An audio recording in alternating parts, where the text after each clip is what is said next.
하나님, 오늘 저희에게 오확신, 이제 5번째 인도의 확신을 공부하는 시간 허락하셔서 감사합니다. 우리가 살면서 참으로 날마다 매일같이 하나님의 뜻이 어디에 있는지, 주님이 기뻐하신 일이 무엇인지 잘 분별하면서 주께서 이끄신 대로 한 걸음 한 걸음 잘 따라가기를 원합니다. 이 시간 저희가 나눌 때 성령님이 친히 운행하셔서 분명하고 선명하게 밝히 진리를 깨닫게 하시옵시고, 저희만 알고 누리지 않고 또 다른 사람들을 살리고 세우는데 이 말씀들이 쓰이게 주님 은혜 베풀어 주시옵소서. 전 시간 모든 시간 가운데 성령님의 동행하심으로 저희가 충만한 그런 기쁨의 시간 되게 하시옵소서. 예수님의 이름으로 기도드렸습니다. 자, 항상 이제 제목 묵상부터 시작하죠. 인도의 확신. 네, 그러니까 각각의 확신이 왜 중요할까? 이거 없으면 뭐 어떤데? 이런 거 있잖아요. 네. 그 매번 했기 때문에 이제 예상 질문이었죠. 이런 거는. 네. 뭐 인도의 확신 왜 중요할까요? 뭐 없으면 뭐 안 될까요? 없으면 안 되나 뭐 이렇게. 아니면 내 맘대로 내 생각대로 가기 때문에 인도함을 받아야 되지 않을까. 사실 그 확신 시리즈가 다 중요한 게 공통적인 건데 맨 첫날 얘기했는데 우리가 확신한 것만 사람이 의지한다는 거잖아요. 그래서 거기에다가 뭔가를 내가 투자하거나 아니면 거기에 나를 갖다가 집어넣거나 이런 걸 하는 거죠. 그러니까 기도 응답에 확신이 없으면은 기도를 하는 돈 맞는 돈 하겠죠. 기도해도 하면 뭐해. 응답이 될지 안 될지도 모르는데. 근데 확신하면은 이거 하는 족족 응답 받는데 이거 무조건 해야지. 그렇겠죠. 그러면 인도함도 다들 다 하나님 나를 인도했으면 좋겠다라고 생각을 하죠. 예. 근데 그걸 확신을 잘 못하는 거죠. 문제는 하나님이 내 길도 인도하실까? 정민호 형제는 인도하실지 몰라도 나는 인도하시겠어? 내 상태가 이런 메롱인데 인도하시겠어? 그리고 이번에도 인도하실까? 지난번에 인도하셨는데 이번에도 인도하실까? 아니면 이런 문제도 인도하실까? 각각 여러 가지 다양한 문제들 가운데서 사람들이 확신을 못하니까 인도함을 잘 구하지 않겠죠. 확신하지 못하니까 인도함을 받을 생각을 잘 못해요. 일단 급한 대로 일단 빨리 해치워야 되니까 되는 대로 해치우는 거야 일단. 내가 아는 대로. 그래서 하나님은 정말 모든 문제를 인도해 주시기 원하는 분이시다. 내가 그것을 믿고 확신하면 누구나 어떤 문제나 인도함을 받을 수 있다라는 것이죠. 문을 닫아주실까요?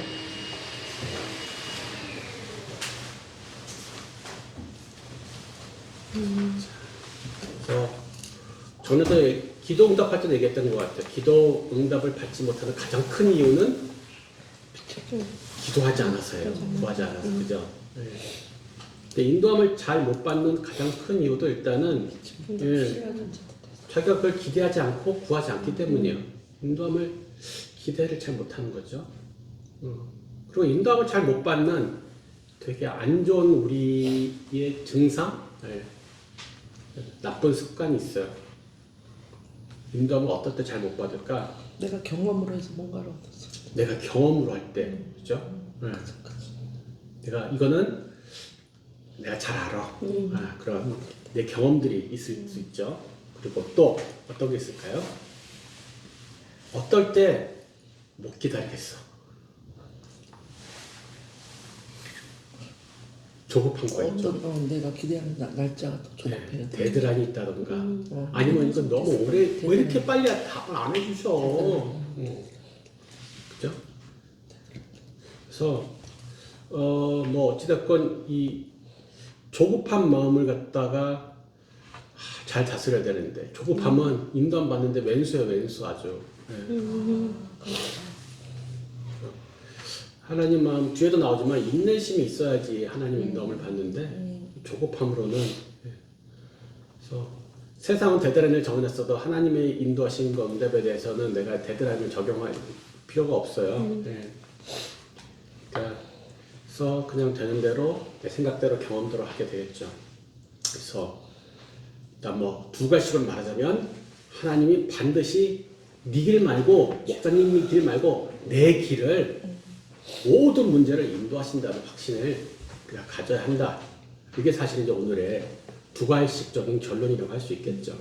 예. 자, 이때쯤 자기가 뭐 인도함을 받고 길을 걸었던 경험, 혹이 그렇지 못했던 경험들을 한번 나눠보자 하면 좋을 거예요. 여기서 아이스 브레이킹 문제죠. 기도응답 때도 그런 거 했었죠. 기도응답 받은 경험 있습니까? 근데 인도함을 받은 경험, 반대로 내가 인도함을 안 받고 했다가 망한 경험, 뭐 이런 것들 같은 나눠보면은 좋다는 거죠. 혹시 지금 그렇게 떠오르는 게 있으세요?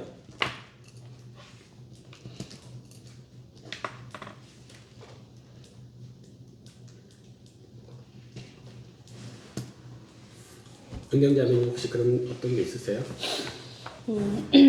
몇 년 전에 이제 그 이제 직장을 퇴사하고 이제 그런 과정 중에 있었는데 되게 오래 다닌 직장에서 한 8년 정도 다닌 직장이었었는데 원래는 이제 제가 이제 그 4월인가 5월에 입사 자라가지고 사실 그때까지 조금만 더 몇 달만 더 근무하면 이제 연차 수당이라든지 이런 것들이 이제 그 있을 때라 가지고 조금 더 이제 그게 좀 뭔가 조금 좋았었는데 근데 1월에 저희가 이제 그 교회에서 그 두나기 컨퍼런스라고 이제 그 컨퍼런스를 가는 게 있었는데 거기가 너무 가고 싶은 거예요. 그 진짜 그냥 너무 가고 싶어가지고 그래서 12월까지만 해야 되겠다는 생각이 드는 거예요. 그래서 이제 그러니까 그게 이제 기도하는 중에 이제 그렇게 이제 그 마음이 이제 와서 이제 12월 달까지 이제 마무리를 하고 그냥 1월 달에 그 바로 이제 컨퍼런스를 이제 갔던 경험이 있는데 진짜 컨퍼런스 갔을 때 진짜 너무 이제 그 지체들이랑 너무 은혜를 받고 이제 막 이렇게 방언하고 막 그러면서 진짜 너무나도 감사하고 그때 어떤 그 지체들과 함께 했던 게 지금도 이제 기억에 되게 많이 남거든요. 그래서 그런 경험들이 갑자기 또 그게 생각나네요. 그때 퇴사했을 때. 그래서 예상보다 일찍 퇴사한 네네. 게 인도를 받은 결과라고 생각하는 네네. 거죠. 네. 네. 자, 이게 어쨌든 그게 초신자용 교재죠. 네. 예. 물론 우리가 지금까지 해봤지만 초신자들이 아님에도 불구하고 별로 아는 게 없더라. 그리고 잘못 알고 있는 게 많더라. 그러면 이제 인도하심이라는 일단 단어부터 항상 정의 what, 그죠? what 그리고 why, how 이런 걸 기본으로 하잖아요. 근데 인도함이라는 게 뭐지? 초신자가 생각하는 인도함이면 어떤 걸 인도함 받는다고 생각할까요? 직장이라든지 아니면 뭐 진로라든지 아니 뭐 그런 거 이렇게 주로 그런 부분 아닐까요? 그런 얘기를 많이 직장의 선택, 뭐 진로, 또 학업, 뭐 결혼, 이사 이런 거. 자, 하나님의 인도하심과 내게 유리한 소원 이루기는 다른 문제예요. 예. 여기서 말하는 인도하심, 오늘 우리가 배울 인도하심은 우리가 하나님의 바른 길을 걷는 것을 말해요. 예. 하나님의 바른 정로를 벗어나지 않고 가는 것을 하나님 인도하심 받아 간다라고 이게 하는 거예요. 그러니까 하나님과의 교제의 문제이고 바른 길로 가는 훈련이에요, 이게. 그리고 하나님의 원칙과 가치관을 배우는 과정이라는 거죠. 근데 보통 우리가 인도하심은 점쟁이한테 점 쳐달라고 하는 것과 거의 비슷하게 생각하는 거예요. 점을 하나님 보고 대신 쳐달라는 거죠. 하나님 이 회사로 가는 게 더 저한테 앞으로 그 제 진로 발전에 이 자기 개발이 유리할까요? 아니면 저 회사를 가는 게 내 자기 개발이 유리할까요? 이 집으로 이사를 가는 게 앞으로 집값이 잘 오를까요? 저 집으로 가는 게 학군이 더 좋을까요? 뭐 이런 것들로 주로 하나님 인도하심을 구하는데 그거는 이제 거의 점쟁이 찾는 거하고 똑같다 볼 수 있죠. 심리 상태가.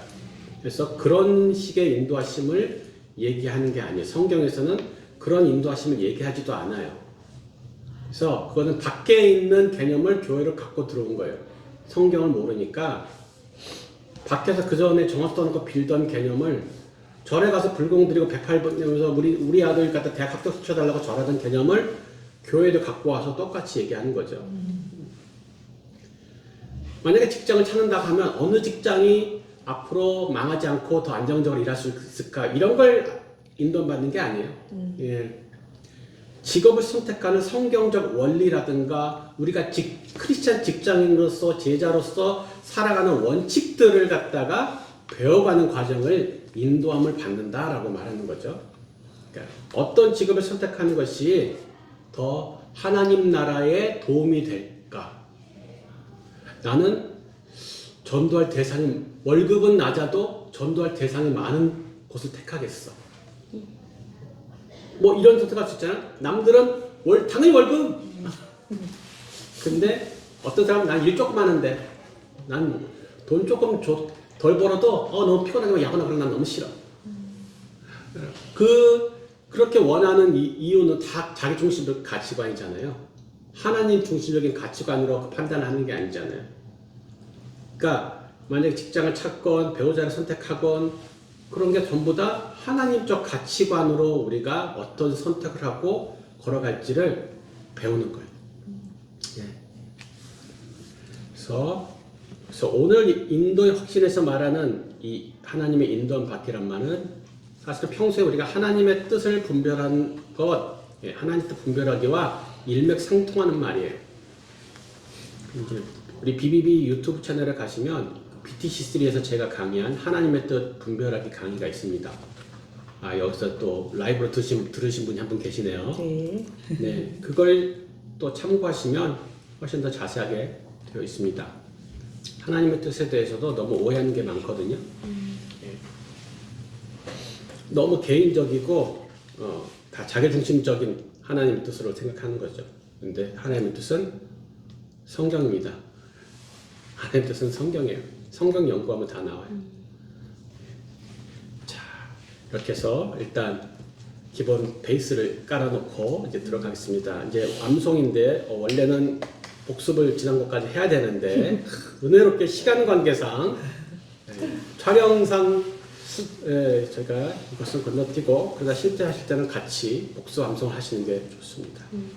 자, 오늘 5가 인도의 학신 잠언 3장 5절 6절이죠. 자, 또 불꽃 같은 30초의 시간을 드리겠습니다. 준비 딱!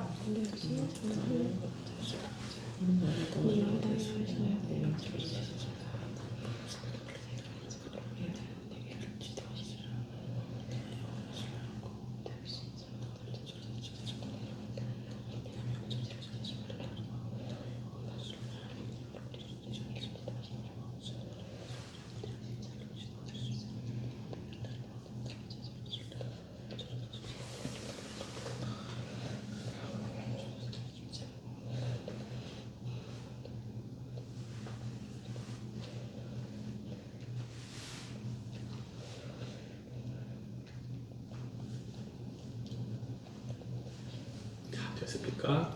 자, 인도의 혁신 한 명씩 하는 겁니다. 인도의 혁신 잠언 3장 5절 6절 너는 마음을 다하여 여호와를 신뢰하고 내 명철을 의지하지 말라. 너는 범사의 그를 인정하라. 그리하면 내게를 지도하시리라. 잠언 3장 5절 6절 이쪽으로 잠언 3장 5절 6절 인도의 학신. 제목 인도의 학신 잠언 3장 5절 6절. 너는 마음을 다하여 여호와를 신뢰하고 내 명철을 의지하지 말라. 너는 범사의 그를 인정하라. 그러면 네 길을 지도하시리라. 잠언 3장 5절 6절 말씀. 네. 인도의 확신 잠언 3장 5절에서 23절 너는 마음을 다하여 여호와를 신뢰하고 내 명철을 의지하지 말라. 범사의 그를 인정하라. 그리하면 내 길을 지도하시리라. 잠언 3장 5절에서 6절. 네. 인도의 약신 잠언 3장 5절에서 6절 너는 내 명철을 의지하지 말라. 너는 마음을 다하여 내 여호와를 신뢰하라. 그리고 신뢰하고 내 명철을 의지하지 말라. 그 다음에 너는 범사의 그를 인정하라. 그리하면 내 길을 지도하시리라. 잠언 3장 5절에서 6절. 인도의 약신 잠언 3장 5절에서 6절 너는 마음을 다하여 여호와를 신뢰하라. 너는 마음을 다하여 여호와를 신뢰하고 내 명철을 의지하지 말라. 너는 범사에 그를 인정하라. 그리하면 내 길을 지도하시리라. 잠언 3장 5절에서 6절. 이렇게 봤을 때 다들 저만 한 번에 통과하고 나머지 분들은 만족스럽지 왜 않거든요. 갑자기 생각이 안 나지? 네, 이럴 경우에는 일단 한 번 외우면서 본인이 버벅 때려봤기 때문에 그게 이제 기억에 남기 때문에 다시 불꽃 같은 30초를 드리겠습니다. 자, 재검 네 분 다시 하겠습니다. 너는 마음을 다하여 여호와를 신뢰하고 내 명절을 의지하지 말라. 내 그를 인정하라. 그리하면 내 길을 지도하시리라. 너는 마음을 다하여 여호와를 신뢰하고 내 명절을 의지하지 말라. 인정하라. 그리하면 내 길을 지도하시리라. 자, 5절 6절 말씀. 너는 마음을 다하여 여호와를 신뢰하고 너는 밤새 그를 인정하라. 그리하면 내 길을 지도하시리라. 내 역시 3장 5절 6절 다하여 여호와를 신뢰하고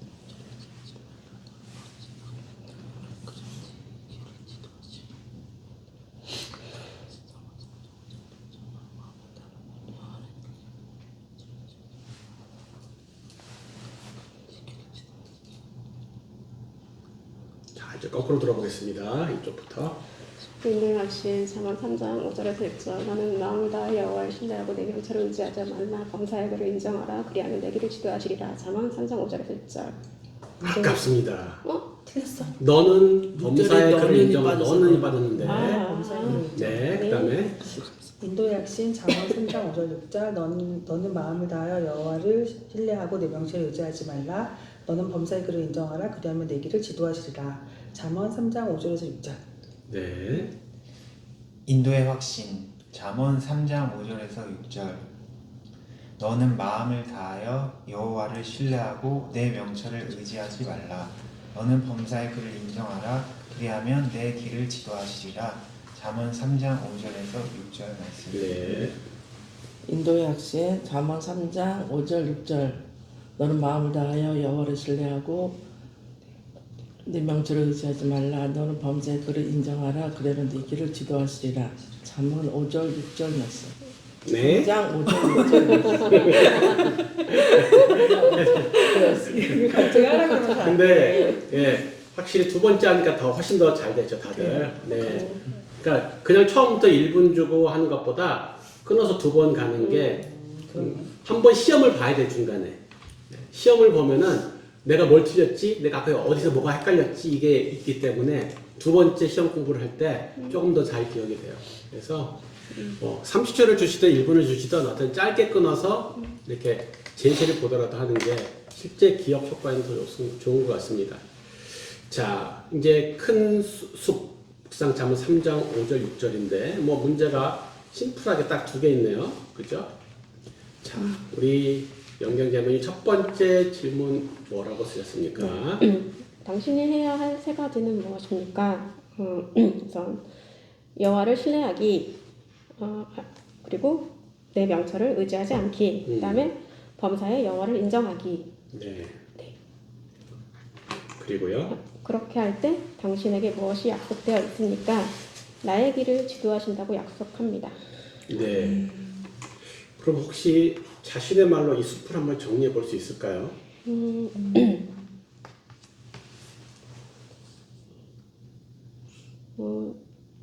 너는 내 생각보다는 하나님을 믿고 하나님이 인도하실 길을 인정하면 너가 가야 할 길을 알려주신다? 네, 네. 제가 의외로 하면서 자꾸 이제 문법적인 얘기들을 가끔 하죠. 네. 이게 조건절이다, 뭐 약속절이다. 여기서도 이게 조건적 약속이에요. 그죠? 무조건적 약속이 아니라 조건적 약속이거든요. 의외로 성경의 약속들이 조건적 약속이 많습니다.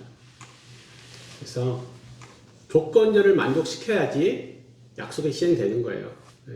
근데 조건절을 만족 안 시켜놓고 약속 안 지킨다고 하나님한테 자꾸 이렇게 뭐라고 그러면은 하나님도 난감하시죠. 나는 약속을 지켰는데. 그래서 여기 너무 심플한 두 가지 구조죠. 근데 그 조건이 세 개가 나온 거예요. 그죠? 너무 심플한데 어려워요. 말한 대로 여호와를 신뢰하기. 근데 이제 거기서 수식어가 붙었어요. 그죠? 마음을 다해서라고. 그리고 자기 명철을 의지하지 않기. 그리고 범사의 여호와를 인정하지 않기. 이거 세 개 다 있어? 오케이, 그럼 내가 너기를 시도해줄게. 간단하지? 계약 조건 너무 간단한 거야. 이 심플한 구조를 이제 숲에서 보여주는 거예요. 그래서 문제가 많지가 않잖아요. 그래서 하나님 탓하지 말라. 이거 조건 만족시켰니? 그럼 난 반드시 약속시켜. 자, 그래서 첫 번째 나무, 우리가 해야 될 것이 이제 세 가지가 있었잖아요. 그럼 이제 나무들을 하나씩 이제 가겠죠. 아까 여호와를 의뢰하는 게 첫 번째 우리가 만족시켜야 될 조건이고, 두 번째 조건이 영체를 의지하지 않기였고, 세 번째 조건이 뭐였어요? 범사에 그를 인정하는 거고. 그러니까 이 세 가지 만족시켜야지 그 다음에 기도하는 것이 나오니까 딱 이 네 가지 나무로 오늘 이제 가는 거죠. 예. 그 숲에 나왔던 거 가지고 그대로 그냥 별로 꼼거 없이 이 나무들 네 그루를 갖다 심었어요. 자, 그럼 첫 번째 나무 여호와를 의뢰하고, 첫 번째 조건절에 심긴 첫 번째 나무가 여호와를 의뢰하라, 신뢰하라, 이런 거였어요. 자, 그러면 이걸 보면서 여기서 우리가 이 나무에서 무엇을 파고가 됐을까? 여호와를 의지하려면 어떨 때 우리가 여호와를 의지할 수 있을까? 뭐 이런 것들을 문제를 생각해 봐야 돼요. 자, 1번 우리 진숙 자매님. 네, 하나님께서 당신을 위하여 해주시라고 믿을 수 있는 것은 무엇입니까? 내가 네 갈 길을 가르쳐 보이고 너를 주목하며 훈계하리이다. 네, 그러면은 지금 이 나무가 네. 여호와를 의뢰하고라는 나무인데 거기에 첫 번째 가지가 이 문제가 나왔어요. 왜 이 문제를 여기다 설정했을까요? 우리가 여호와를 의지하기 위해서 뭔가를 배워야 될 게 있으니까 1번을 여기다 놨겠죠. 말씀. 하나님. 너를 주목하여 훈계하리이다. 일단 하나님이 어떤 분이신가 알아야 된다는 거죠. 막무가내로 의지하면 안 되잖아요. 하나님은 우리의 길을 보여주고 가르쳐주신데 1도 관심 없는데 내가 맨날 하나님 저 주님 의지합니다, 의뢰합니다. 귀찮아, 왜? 네 길 알아서 가. 집에서 엄마 아빠들도 사실 자식한테 그럴 때 많은데 가서 엄마 이거 뭐야, 아빠 이거 뭐야, 귀찮아, 네가 알아서 해. 그잖아요. 많은 부모들은 그렇다고요. 귀찮아, 네가 알아서 해. 그런데 하나님도 귀찮아, 네가 알아서 해 하시는 분이냐는 거죠. 예, 여기 방금 구절에 이 갈 길을 가르쳐 보이고 너를 주목하여 훈계하시는 하나님이시라는 거예요.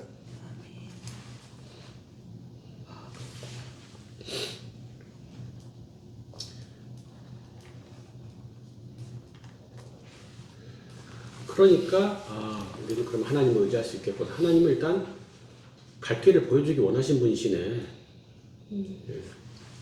거기에 관심 있으시다는 거죠. 말씀드렸듯이 이 길이라는 게 아까 말한 인도하신 것 같은 맥락인데, 점쟁이의 점치는 그 길이 아니라 하나님이 기뻐하시는 거룩한 길, 순종의 길, 바른 길, 그런 걸 보여주고 알려주기 원하신다는 의미인 거죠. 하나님 뜻 분별하기가 강해서 제가 얘기 드렸는데, 하나님의 뜻이 이렇게 가는 점선 이런 게 아니라고요. 가는 데랑 줄타기 여기서 조금만 벗어나면 큰일이 하나님 뜻 어긋났어, 이런 게 아니라고요. 하나님 뜻은 넓은 대로라고. 5차선, 6차선 대로. 편도 5차선, 6차선. 선택해서 갈 수 있는 길이 많아요. 이쪽 중앙차선 안 넘으면 되고 이쪽 인도로 안 넘어가면 돼. 큰 넓은 뜻 안에서 우리에게 주신 수많은 자유스러운 공간들이 있는 거죠. 그 안에서 우리가 갈 수 있어요. 그래서 하나님이 너 오늘 점심 때 너 제육볶음 안 먹으면 너 불순종이야. 너 오늘 아침에 빨강 땡땡이 옷 안 입으면 너는 오늘 불순종이야. 이렇게 하시는 분이 아니시라는 거죠. 그래서 그게 아니라 거룩하지 않은 거 내가 기뻐하지 않아. 그거는 중앙선 침범한 거야. 내가 말한 성경 기록한 거 오늘 그대로 해나지 않는 건 인도를 갖다 침입한 거야. 불순종의 길이야.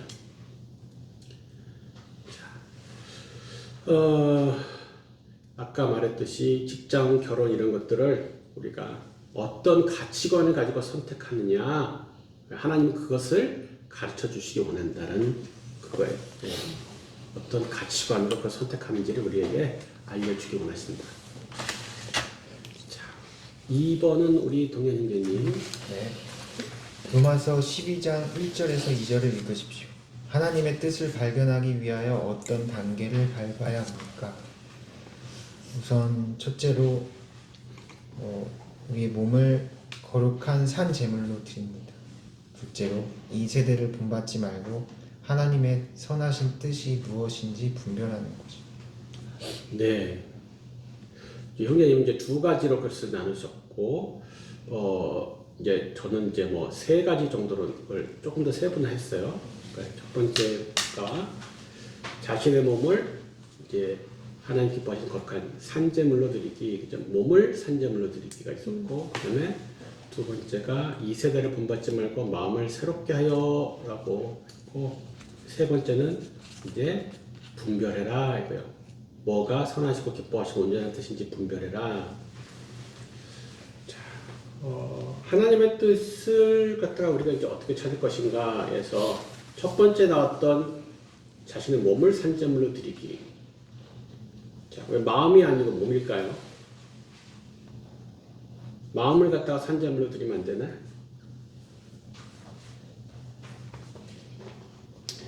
마음은 생각하는 거고 몸은 행동하는 거라 그런 거 아닐까요? 그렇죠. 실제로 이제 이것은 이제 두 가지로 먼저 말씀. 이건 기존 명령에 순종하라는 거거든요. 기존에 내가 알고 있는 말씀에 순종의 삶을 드리라는 거예요. 자, 재물은 대부분 살아 있습니까? 죽어 있습니까? 살아있어요. 모든 재물은 죽어 있죠. 다 그 짐승 잡아가지고 죽여서 제단에 올려놓잖아요. 그러니까 그리고 재물을 갖다 제단에 올려놓은 다음에 그 다음에 뭐 하죠? 불 때죠, 밑에서. 그러면 그 재물이 제단에서 어떻게 돼요? 다 타죠. 재물이 뜨겁다고 내려옵니까? 안 내려져, 죽었으니까. 근데 우리를 죽여서 제단에 올려놓을 수는 없죠. 그러니까 우리는 산채로 제단에 올라가는 거예요. 네. 근데 밑에서 불 때면은 우리 살아있으니까 어떻게 하겠어요? 뜨거워가지고 뜨거. 뜨거 하고 제단에서 내려버리겠죠. 그럼 재물이 됩니까? 안 됩니까? 아니에요.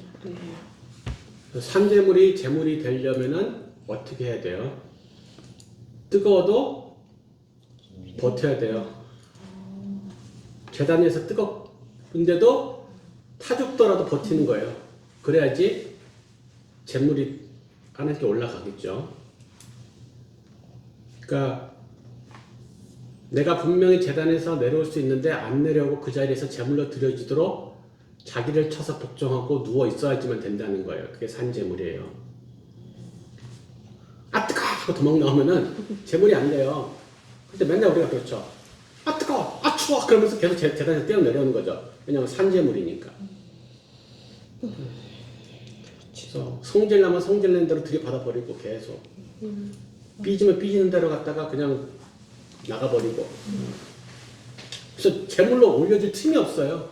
계속 제단에서 내려오니까 올려놓으면 내려오고 올려놓으면 내려오고 계속.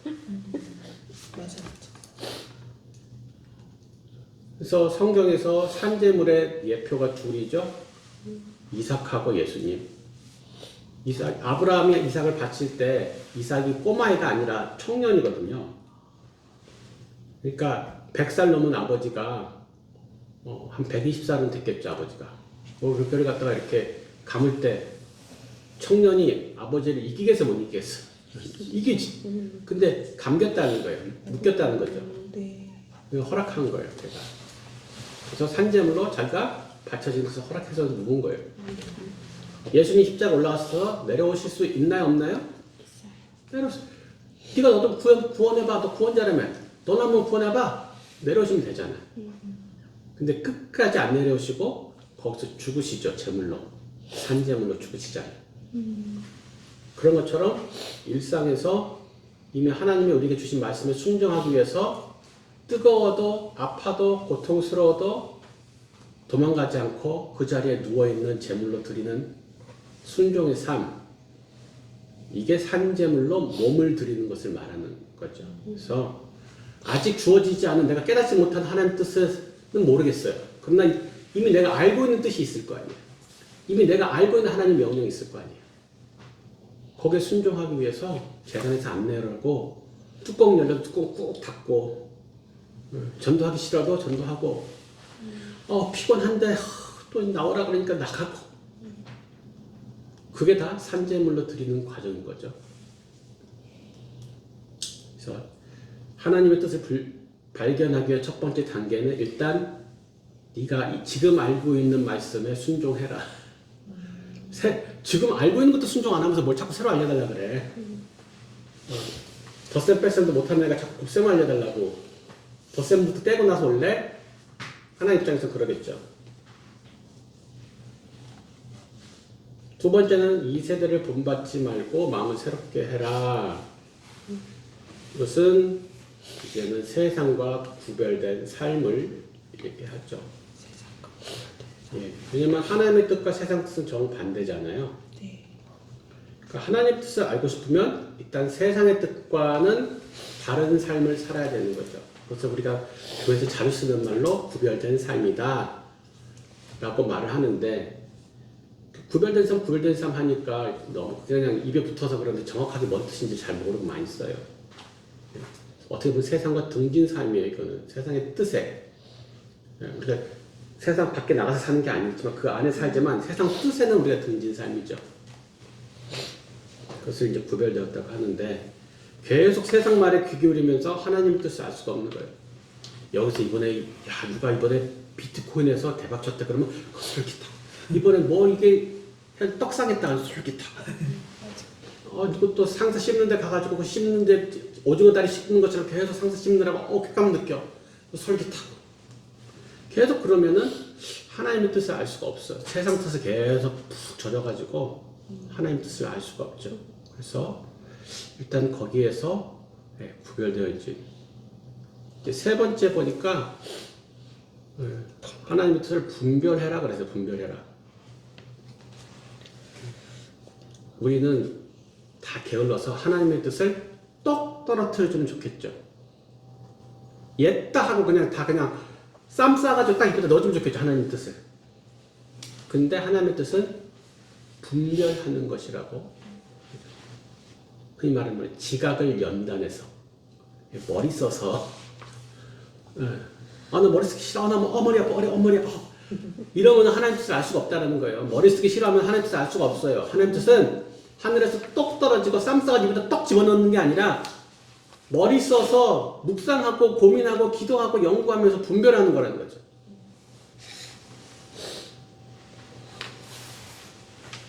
뭐가 하나님의 선하시고 기뻐하시고 온전한 뜻인지에 일단 관심을 가져야 돼요. 일도 관심 없어. 오로지 내가 관심 있는 건 유튜브 쇼츠야. 성경 말씀에는 일도 관심이 없어요. 하나님이 뭐가 기뻐하시는지 알게 뭐야. 그냥 나한테 먹고 사는 급하지. 그런 사람은 하나님 뜻 분별할 수 없어요.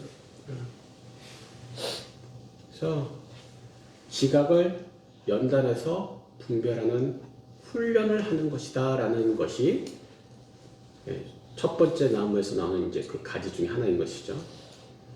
자, 이제 하나님의 뜻은 어떻게 표현되어 있냐? 아까 그랬으니까 선하시고 기뻐하시고 온전하시고, 그러니까 분별하려고 그러면 하나님의 뜻의 특징을 알아야 되잖아요. 그렇죠? 그 은행에서 위패 감별 훈련을 어떻게 시키는 줄 아세요? 가짜 지폐들을 잔뜩 나눠주고 막 연구할까요? 진짜. 네. 각자 연구할 필요가 없어요. 진패만 디귿대 연구해요. 그럼 얘랑 다른 건 다 가짜예요. 그렇죠? 2단? 물론 뭐 기본적으로 2단 특성 몇 개 좀 알 필요는 있는데 그거 다 몰라도 크게 상관은 없어요. 진리만 디귿대 연구하면은 그때 얘랑 다른 건 다 2단인 거야. 이상한데 싶으면 걔는 이제 아닌 거예요. 그죠? 근데 하나님의 뜻이 아닌 것을 갖다가 막 5만 가지 연구할 필요 없고 하나님의 뜻이 뭔지를 하나님의 뜻이 가진 특성들을 갖다가 잘 알면은 분별해가 쉬워진다는 것이죠. 그래서 거기서 선하시고 기뻐하시고 온전하심이라는 이제 세 가지를 특징으로 여기서 들었어요. 좀 막막한 단어들인데 너무 애매한 단어 아니에요? 하나님의 뜻은 뭐가 선하시고 기뻐하시고 온전하신지 분별하도록 해라. 뭔 소리야? 좀 생각해보죠. 일단 너무 쉬운 건데 이게 선하냐 악하냐 너무 간단한 분별법이죠. 이건 너무 쉽지 않아요? 선하냐 악하냐? 그죠? 도덕적으로 선하냐 악하냐가 일단 1차적으로 쉽게 구별되지 않아요? 네.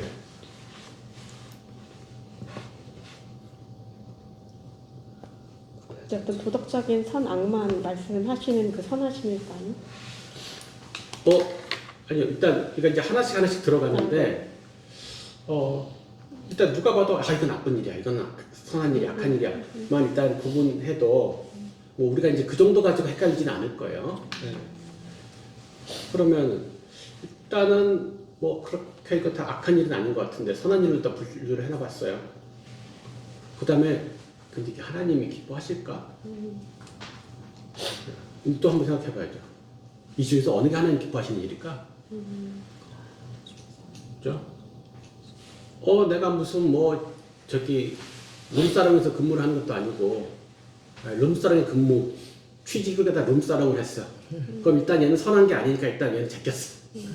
그래서 정상적인 회사에 취직을 했어. 그러면 일단 선 동그라미 가서 그냥 남들 하는 거 똑같이 그냥 9 to 6로 일하고 돈 월급 받아서 그걸 그냥 먹고 살고 했어요. 그럼 하나님 기뻐하실까? 거기서 이제 생각을 해봐야죠. 하나님 내가 그냥 직장에 돈 벌러만 다니는 걸 기뻐하실까? 이런 생각도 해볼 수 있겠죠. 그리고 이제 온전하심, 이게 좀 어려운데 뭐가 온전하심일까요?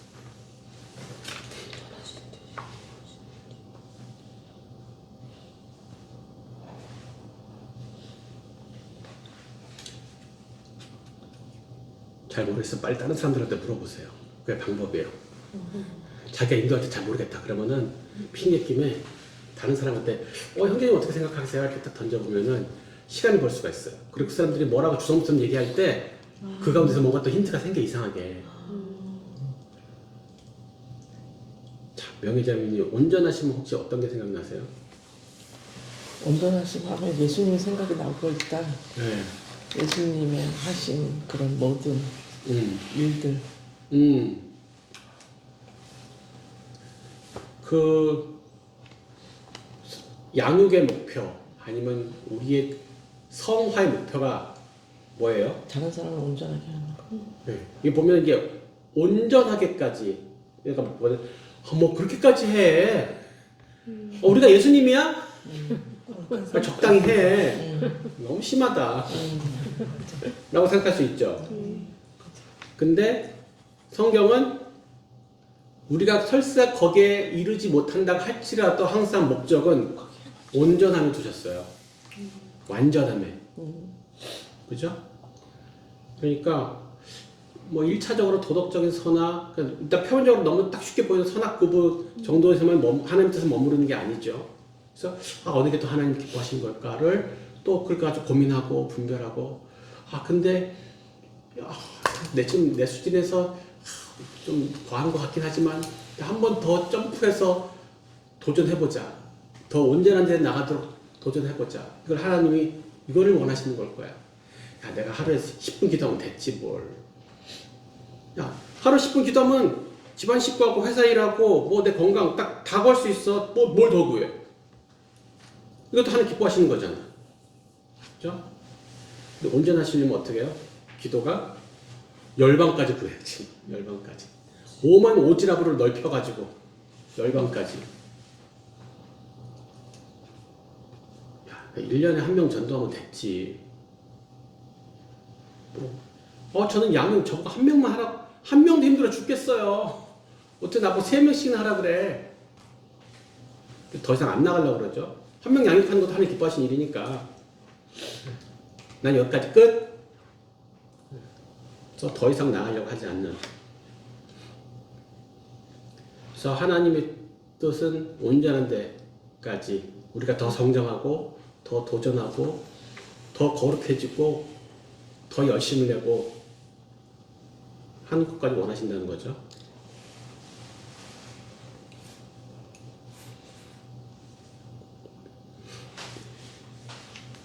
그런 것들을 뭐라고요? 앞에서 분별해라. 그러니까 지각을 연단해서 이성을 훈련해서 생각해봐라. 이 뜻이죠. 세 번째는 네 우리 동현 형님 차리죠? 제가 이번에 그런데? 네네네. 하나님께서는 누구에게 특별한 축복을 약속하십니까? 예레미야 17장 7절 말씀.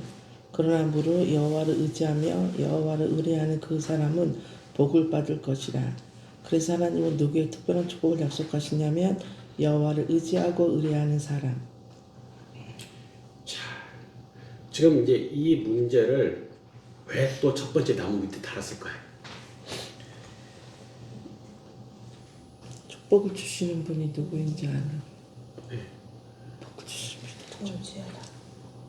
너무 사실 심플한 이유라서 우리가 그러는데 여호와를 의지하는 게 과연 최선일까라는 본질적인 의문이 있어요. 우리가 여호와를 의지하면 정말 좋을까? 여기서 여호와를 의지하는 것은 복받는 일이라는 것을 얘기하잖아요. 안 믿는 사람들은 그런 얘기도 해요. 야, 그런 거 지가 능력 없고 무능하고 연약하니까는 뭐 신을 의지한다 그러고 그러는 거지. 그런 얘기 하죠. 그러니까 여호와를 의지하는 것이 무능함이나 연약함의 표현인가? 라는 거예요. 그게 아니라 축복을 받는 길이라는 거죠. 예. 야, 네 인생 네가 알아서 해야지. 너 네 삶을 포기했어? 그 네 삶을 갖다 남한테 부탁하고 그걸 의지해. 삶을 포기한 뜻이 아니에요. 복 받겠다라는 의지의 표현이죠. 첫 번째 나무 여호와를 의뢰하라라는 거였는데 거기에 가지가 3개가 나왔잖아요. 이 가지 3개를 정리를 해봐야 돼요. 여호와를 의뢰하라 밑에는 3개의 가지. 첫 번째 질문은 여호와를 의뢰해야 될 이유 1번이죠. 왜 여호와를 의뢰해야 되는데? 그분이 어떤 분이길래? 그분은 길을 보여주시고 가르쳐주시길 원하는 분이셔. 그러니까 우리가 의지하는 게 맞아. 두 번째는 그럼 인도함 받으려면 그분의 뜻을 알아야 되는데 그분의 뜻을 어떻게 알 수 있는데? 그걸 갖다 이제 3개를 한 거죠. 예. 기존 명령에 순종해라. 세상과 구별된 삶을 살아라.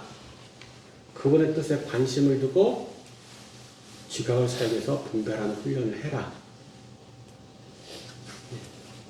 성경 본문에서 방금 도출해낸 이제 적용적인 결론들이에요. 그것은 본문은 다르게 쓰여져 있지만 결론이 그거라는 거죠. 3번 가지는 여호와를 우리가 의뢰해야 될 이유 2번을 얘기한 거죠. 그게 복 받는 일이니까. 물론 복이라고 하는 것은 관계적 복을 말한다. 하나님과의 관계적 복. 물질적 복이 아니라 우리 맨날 너무 복은 물질적으로 생각하는데 성경에서 말하는 복은 다 하나님과의 관계적 복이에요.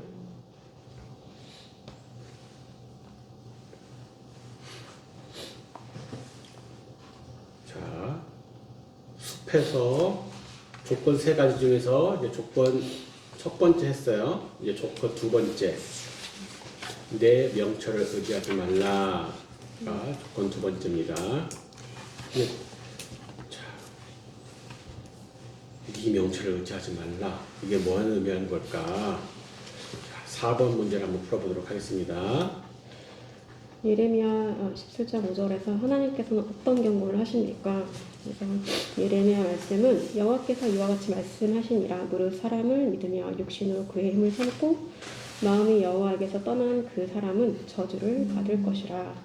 하나님께서는 사람을 믿고 그 사람의 힘을 삼고 마음이 하나님께 떠난 사람은 저주를 받는다고 경고하십니다. 네. 그래서 명철을 의지하면 왜 안 돼요? 저주를 받기 때문에. 예. 자신의 명철을 의지하면 안 되는 첫 번째 이유가 저주가 있다는 거죠. 예. 앞에서는 반대였죠. 여호와를 의지해야 될 두 번째 이유가 복이 있다는 거였는데 이건 반대로 저주가 있다는 거예요. 근데 보통 명철을 의지하지 말라고 해서 명철 그럼 왠지 이게 지식이라든가 지능 이런 것처럼 느껴지잖아요. 근데 명철은 지식이나 지능 혹은 개인적 능력만을 얘기하는 걸까요?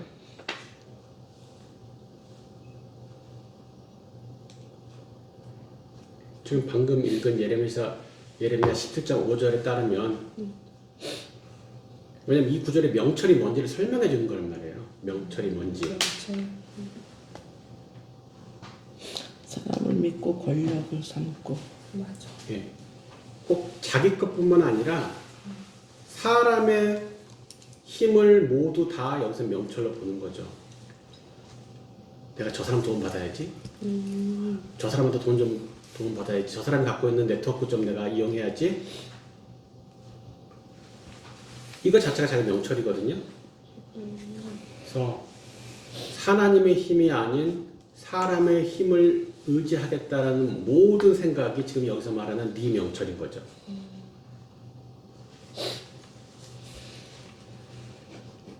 사람이나 육신 그리고 여호와 이 둘 사이에서 우리가 왜 자꾸 사람은 쉽게 의지하게 되고 하나님은 잘 의지하지 않게 될까? 왜 그럴까요? 뭔가 자기 손아귀 있고 컨트롤하려고 하는 것도 욕심 있고. 사람은 눈에 보이잖아요. 그렇죠. 이게 보이는 것과 보이지 않는 것, 잡히는 것과 잡히지 않는 것의 차이가 우리가 이제 오감을 통해서 살고 있잖아요. 네. 그러니까 사람이나 육신은 어찌됐건 오감으로 파악이 되는 건데 하나님은 오감으로 파악이 안 되잖아요. 네. 사실 제 육감은 여자들의 무서운 촉이 아니라 제 육감은 믿음입니다. 식스센스는 믿음이에요. 여기서 근데 사람을 의지하는 것이란 말이 나오고 또 여호와를 떠난 것이라는 단어가 나오는데 계속 이런 비슷한 유형들을 봤는데 이렇게 같이 놓여지면은 동의어예요. 동의어. 사람을 의지하는 것과 여호와를 떠난 너 여호와 안 떠났어. 그냥 내 옆에 누가 좀 있기를 도와달라 그러는 거지. 나 여호와 떠난 거 아니거든. 너 하나님께는 도움 구한 적 없고 지금 바로 다이렉트로 저 사람한테 얘기했잖아. 옆에 내 친구가 있고 제가 돈도 있고 힘도 있고 하니까 그래 네가 그게 여호와를 떠난 거야. 눈에 보이는 것이 더 현실적이고 실제적이라고 생각하죠. 그래서 자꾸 현실적이지 않아 라는 말로 하나님을 무시하게 됩니다. 그러나 보이지 않는 하나님이 훨씬 더 실제적이시다. 5번 문제. 자, 우리 진숙자매님. 당신은 왜 인간의 명철로 자신을 제한해서는 안 됩니까? 이는 내 생각이 너희의 생각과 다르며 내 길은 너희의 길과 다름이니라. 여호와의 말씀이니라. 이는 하늘이 땅보다 높음 같이 내 길은 너희의 길보다 높으며 내 생각은 너희의 생각보다 높음이다. 우리 생각하고 다른 하나님. 자신의 명철을 의지하면 안 되는 이유가 뭡니까? 잘해서 안 됩니까? 하나님의 생각은 우리 생각과 다르다. 그냥 달라서입니까? 아니요. 길도 다르고 높기 때문에. 높이나 길이가 다릅니다. 우리의 생각보다 높으시다는 게 포인트죠. 그냥 다르기만 하면은 뭐가 더 좋은 건지 모르잖아요. 그냥 다른 거니까, 디퍼런트니까. 네, 우리 생각보다 높으십니다. 예. 이제 아까 자신의 명체를 의지하면 안 되는 첫 번째 이유는 저주가 있다는 거고, 두 번째 명체를 의지하면 안 되는 이유가 뭐냐면은 굉장히 실리적인 이유죠. 하나님 생각이 내 생각보다 훨씬 낫다라는 거예요. 일단 굉장히 실용적인 목적이죠. 뭐가 됐건 더 좋은 생각으로 더 이익이 더 유익되는 걸로 따라가면 될 거 아니에요. 근데 하나님 생각에 무조건 더 좋게 돼 있어. 그런데도 불구하고 왜 우리가 자꾸 자신의 총명을 의지할까요?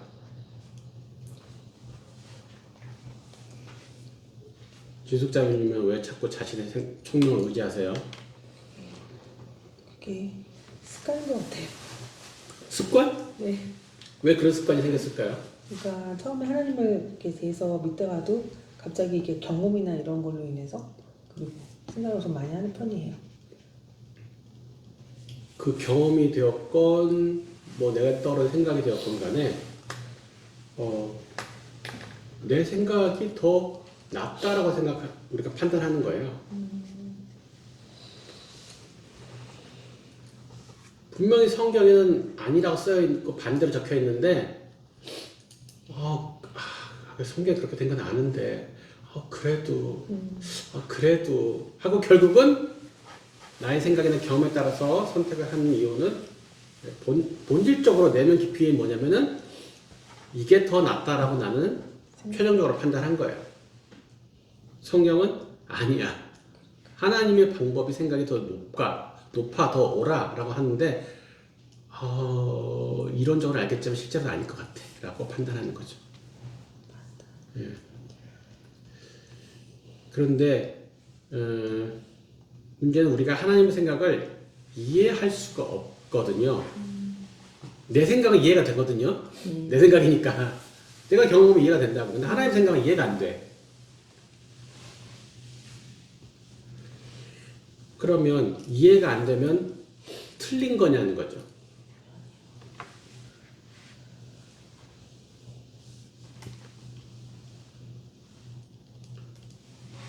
그러니까 내 생각 이해가 되는 것은 내 사고 범위 안에 있으니까 이해가 되는 거고, 하나님의 생각이 이해가 안 되는 것은 틀려서가 아니라 내 사고 범위 위에 있기 때문에 이해가 안 되는 거예요, 이게.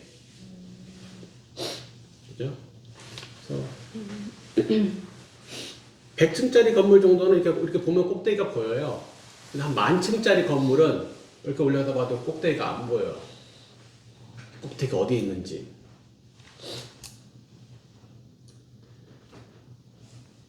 자, 우리는 항상 하나님 생각과 나의 생각이 다를 수 있다는 전제를 가지고 있어야죠. 예. 하나님의 인도하심이라든가 하나님의 뜻이 내 예상 가능한 사고 범위 안에서만 일어날 거라고 생각하면 안 되는 거죠. 누가 그렇게 말하겠어요. 교회 20년 다닌 사람이 누가 그렇게 말하겠어요. 다 말은 하나님의 뜻이 생각이 나보다 높다고 말을 하지. 그래 실제로는 자신의 이성 범위를 넘어서는 하나님의 일하심에 대해서는 인정 안 하는 거죠, 다들. 예. 그래서 기도 응답의 경로라든가 결과도 제안하죠. 하나님 꼭 이렇게 해주세요. 내 생각은 이게 최고 좋거든. 하나님 제안하는 거죠. 그래서 기도를 하는 것은 하나님을 의지하는 게 맞지만 기도의 응답의 과정이나 결과를 내가 하나님께 지정하는 것은 내 자신을 의지하는 또 다른 표현이 될 수 있어요. 하나님이 더 좋은 것이 있다는 것은 나는 생각도 못하겠고 믿어지지도 않아. 그러니까 내가 생각할 수 있는 가장 좋은 길은 이거니까 이대로 해주세요. 성경에 기록된 기적을 봐도 옛날에 선지자도 이런 일도 했구나. 와, 사도들이 이런 일도 했네. 그러나 지금은 되겠어. 역시 자신의 명철을 의지하는 거죠. 지금은 안 된다고 확신하는 거예요. 저는 한번 얘기하지 않나요? 제가 죽은 사람 위해서 기도했다고? 살려달라고? 살았어요? 안 살았어요. 그렇지만 나는 하나님 살릴 수 있다고 믿으니까 그걸 구하는 일을 시도를 하잖아요. 근데 아무도 그런 시도를 안 하는 거죠. 예. 죽었으면 끝인데 뭘 더 기도해. 시도 자체를 안 하잖아요. 응답하신 것은 하나님께 있지만 구한 것은 내게 있으니. 왜 더 큰 것을 구하지 못하겠어요? 왜 더 큰 것을 기대하지 못하고 항상 딱 그 정도 안에서만, 이 정도 안에서만 만족하고. 자, 그다음에 6번은 누구 하실 차례죠? 예수님께서는 결정을 내리실 때 어떤 원리를 따르셨습니까? 요한복음 6장 38절에서 39절. 내가 하늘에서 내려온 것은 내 뜻을 행하려 함이 아니요 나를 보내신 이의 뜻을 행하려 함이니라. 나를 보내신 이의 뜻은 내게 주신 자 중에 내가 하나도 잃어버리지 아니하고 마지막 날에 다시 살리는 이것이니라. 그래서 예수님께서는 결정을 내리실 때에 어떤 원리를 따르셨습니까? 하나님이 주신 내 뜻을 행하는 것이 아니고 나를 보내신 하나님의 뜻을 따라 행합니다. 그렇죠. 예. 보내신 하나님 아버지의 뜻을 따라 행한다고 했어요. 근데 5번 문제하고 6번 문제하고 비슷한 것 같은데 5번도 하나님의 뜻이 우리보다 뭐 높으시고 크니까 그러니까 더 좋으니까 하나님 뜻을 따라야 된다 그런 것 같고 6번도 뭐 하나님 뜻을 따라서 아버지 따라서 한다고 했는데 5번 문제, 6번 문제가 무슨 차이가 있을까요? 어떻게 보면 비슷한 것 같은데.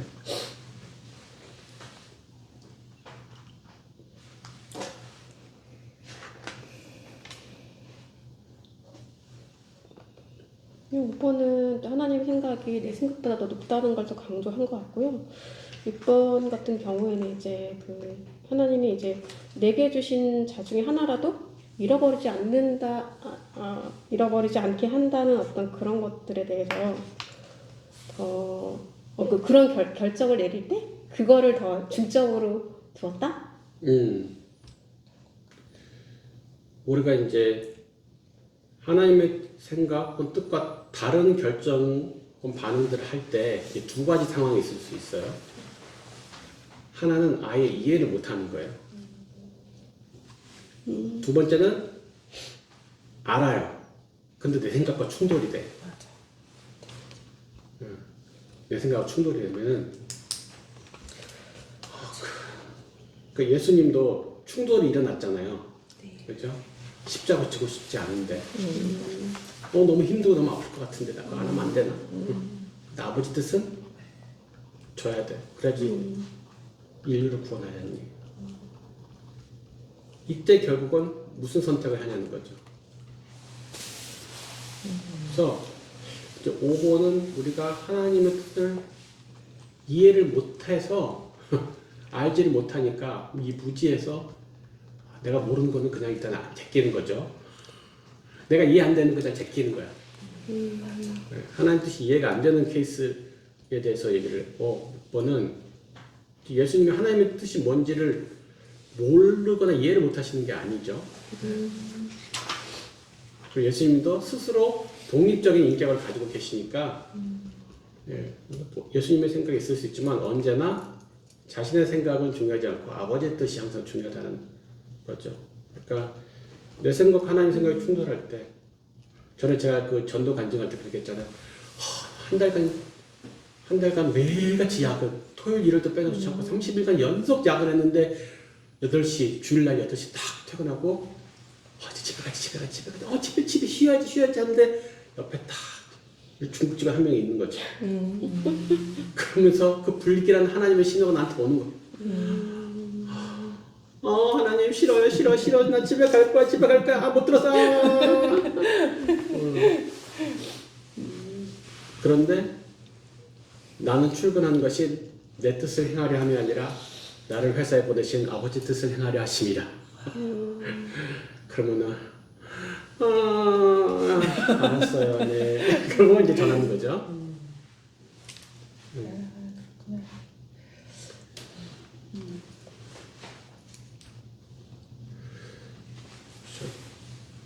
이런 믿음이 어릴 때는 우리가 하나님 제 길을 같이 가주세요 이렇게 구하는데 조금 성숙해지면 하나님 제가 아버지의 길을 따라가겠습니다 이렇게 바뀌죠.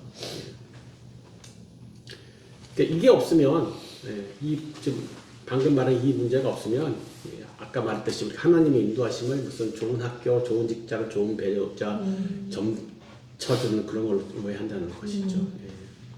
그래서 그 명철을 의지하지 않는다는 말이 잘못 생각하면 내 경험이나 지식을 전혀 사용하지 않는 것처럼 오해할 수 있어요.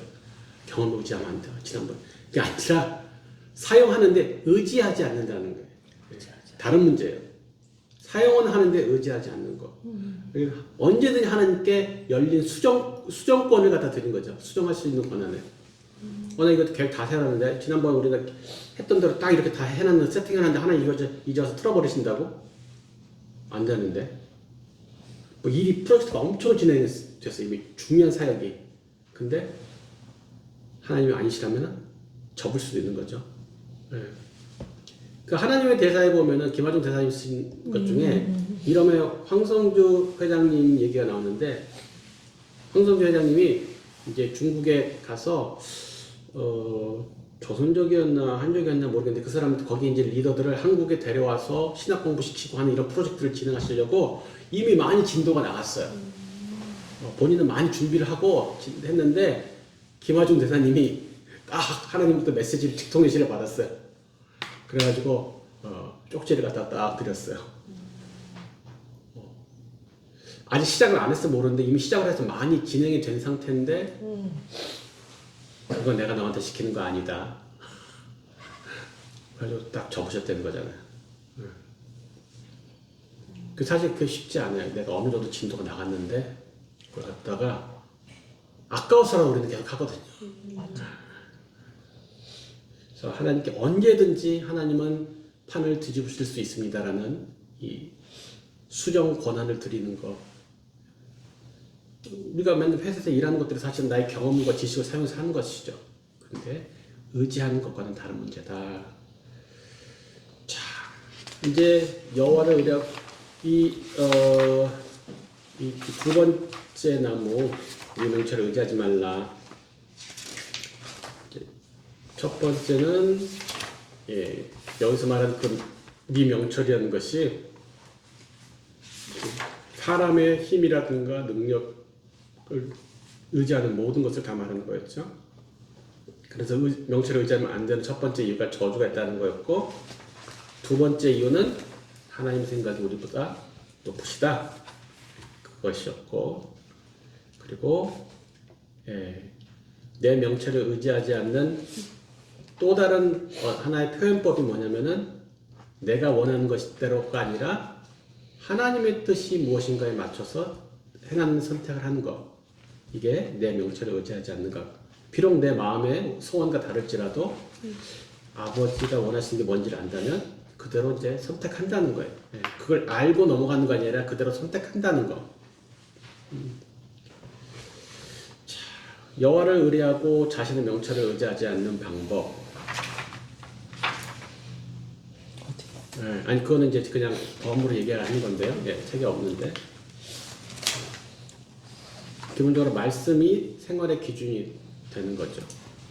그리고 범사의 기도로 여쭈는 거고 분명히 깨달을 때까지 조급해하지 않고 기다려요. 범사의 기도로 여쭈고 할 때는 하나님 방법 제한하지 않고 혹은 주님 보고 내 길 가달라고 떼쓰지 않고 내가 주님께 맞추겠다고 하면서 물어봐야지 하나님 저한테 맞춰주세요 하고 기도하는 것은 아니라는 것이죠. 자, 평소에 이런 그냥 습관이 하나의 뭐 특별한 비법이라기보다도 습관을 자꾸 훈련하는 거예요. 평소에 모든 것을 성경 말씀을 기준으로 삼는 자꾸 연습을 하는 거죠. 그리고 자꾸 기도해서 물어보는 연습을 훈련해서 습관되게 만드는 거예요. 그리고 조급해하지 말고 하나님 내가 분명히 깨달을 때까지는 그냥 일단 홀딩 기다리는 거죠. 뒤에 이 얘기는 다시 한번 또 할 것 같아요. 이제 세 번째 나무죠. 너는 범사의 그를 인정하라. 세 번째 조건절이에요. 그렇죠? 아까 조건절이 세 개가 있었는데 이제 그 세 번째 나무 범사의 그를 인정하라. 그게 우리가 이제 쓰는 다른 전문 용어가 있죠. 범사의 그를 인정하다를 갖다 우리가 전문 용어로 쓰는 말이 있어요. 뭐죠? 주재권. 맞아. 주재권 이런 거죠. 이 회사에서 일하실 때 뭐 상사라든가 사장의 권위를 인정하는 방법이 뭐가 있을까요? 내가 사장님 당신의 권위를 인정합니다. 당신의 지위를 인정합니다. 그것을 좀 티내려고 그러면 어떻게 할까요? 말을 잘 들어야죠. 일단 말을 잘 들어요. 또 네. 섬겨줘. 섬겨줘. 네. 높여주고. 일을 잘해야지. 결제를 요청드립니다. 결제를 요청드립니다. 네. 네. 어떤 프로젝트를 하면서 우리가 그 상사 이 업무를 지시를 내리는 사람의 생각이 무엇인지 정확하게 일단 물어보죠. 우리가 묻는 것부터 시작해요. 그분의 생각이 무엇인지. 자, 알아서 할게요. 신경 쓰지 마세요. 가 아니라 이거 어떻게 하시길 원하세요? 내가 진행할 거긴 한데 어떻게 하시길 원하는지. 안 그러면 내가 알아서 할 테니까. 잘 모르시잖아요. 그거 내가 알아서 할 테니까 그냥 나중에 돈만 주세요. 이게 아니라 물어보죠. 그죠? 그리고 일하는 중간중간에 뭐 해요? 보고하죠. 예. 어떤 직원들은 보고를 안 해. 이거 일을 했는지 안 했는지 하고 있는지 안 하고 있는지도 모르겠어요. 근데 물어보니까 했대. 근데 왜 보고를 안 해? 했으니까 된 거죠. 이렇게 말하는 직원이 있어요. 예. 그럼 되게 상사가 무시받는 느낌 들어요. 나도 보고를 안 한다 그러면. 그래서 이게 계속 그 상사의 의견을 물어보고 의중을 물어보고 또 보고를 하고 그리고 또 상사 내린 지시를 갖다가 그대로 잘 따르고 뭐 되게 평범한 건데 직장에서 이것만 잘해도 사실은 좋은 직원으로 인정받을 수 있죠. 근데 이게 하나님을 인정하는 과정도 거의 비슷한 것 같아요. 그렇죠? 하나님께 물어보고 하나님께 보고하고 하나님의 지시를 따르고. 자, 우리 7번 문제 우리 명예자매님부터 한번 볼까요? 네. 7번 문제. 우리는 어떤 영역에서 하나님을 인정해야 합니까? 잠언 3장 6절. 너는 범사의 그를 인정하라. 그리하면 네 길을 지도하시리라. 어떤 영역에서 하나님을 인정해야 하냐면 모든 면에서 주님을 인정해야 합니다. 범사의 그를 인정해야 합니다. 예, 범사 쉬운 말로 하면은 모든 일이죠. 그럼 이 모든 일에 포함되는 게 뭘까요? 원치 않는 어떤 일. 원치 않는 거. 그러니까 내가 소원하지 않았던 일들이 벌어져 환난이나 고통 가운데 있어. 원치 않은 그런 어려움들을 포함시킬 수 있겠고, 예. 또 뭐가 있을까요? 사소한 거. 작은 거, 예. 또 뭐가 있을까요? 나의 인생의 전반적인 인생? 그러니까 그게 뭐냐고 좀 우리가 얘기하고 있는 거예요. 전반적인 인생. 좀 생각도 있는 것 같아요. 생각도 게 공상이나 생각이나 그런 것들 영역까지. 자, 우리가 좀 범사라고 그랬는데 이제 이 질문을 이 문제를 낸 것은 우리가 평소에 범사에 잘 포함시키지 않는 것들이 사실은 포인트일 거라고요. 큰 일, 어려운 일은 당연히 자기가 안 되니까 잘 맡길라 그래요. 예. 뭐 제대로 못 맡겨도 어떻게든 기도라도 한번 해보려 그런다 이거죠. 근데 우리가 그렇게 하나님을 인정하거나 하나님한테 한번 물어보거나 이런 것을 잘 안 하는 영역들이 있어요. 그 범사에서 자꾸 빼놓는 것들. 내가 잘하는 일. 네, 잘하는 거, 그러겠다. 그죠? 익숙한 거, 익숙한 거. 그런 거 있죠. 빼주죠. 그리고 작은 일 같은 것도 그러겠죠. 아 이거 쉬워, 이건 뭐 일도 아니야.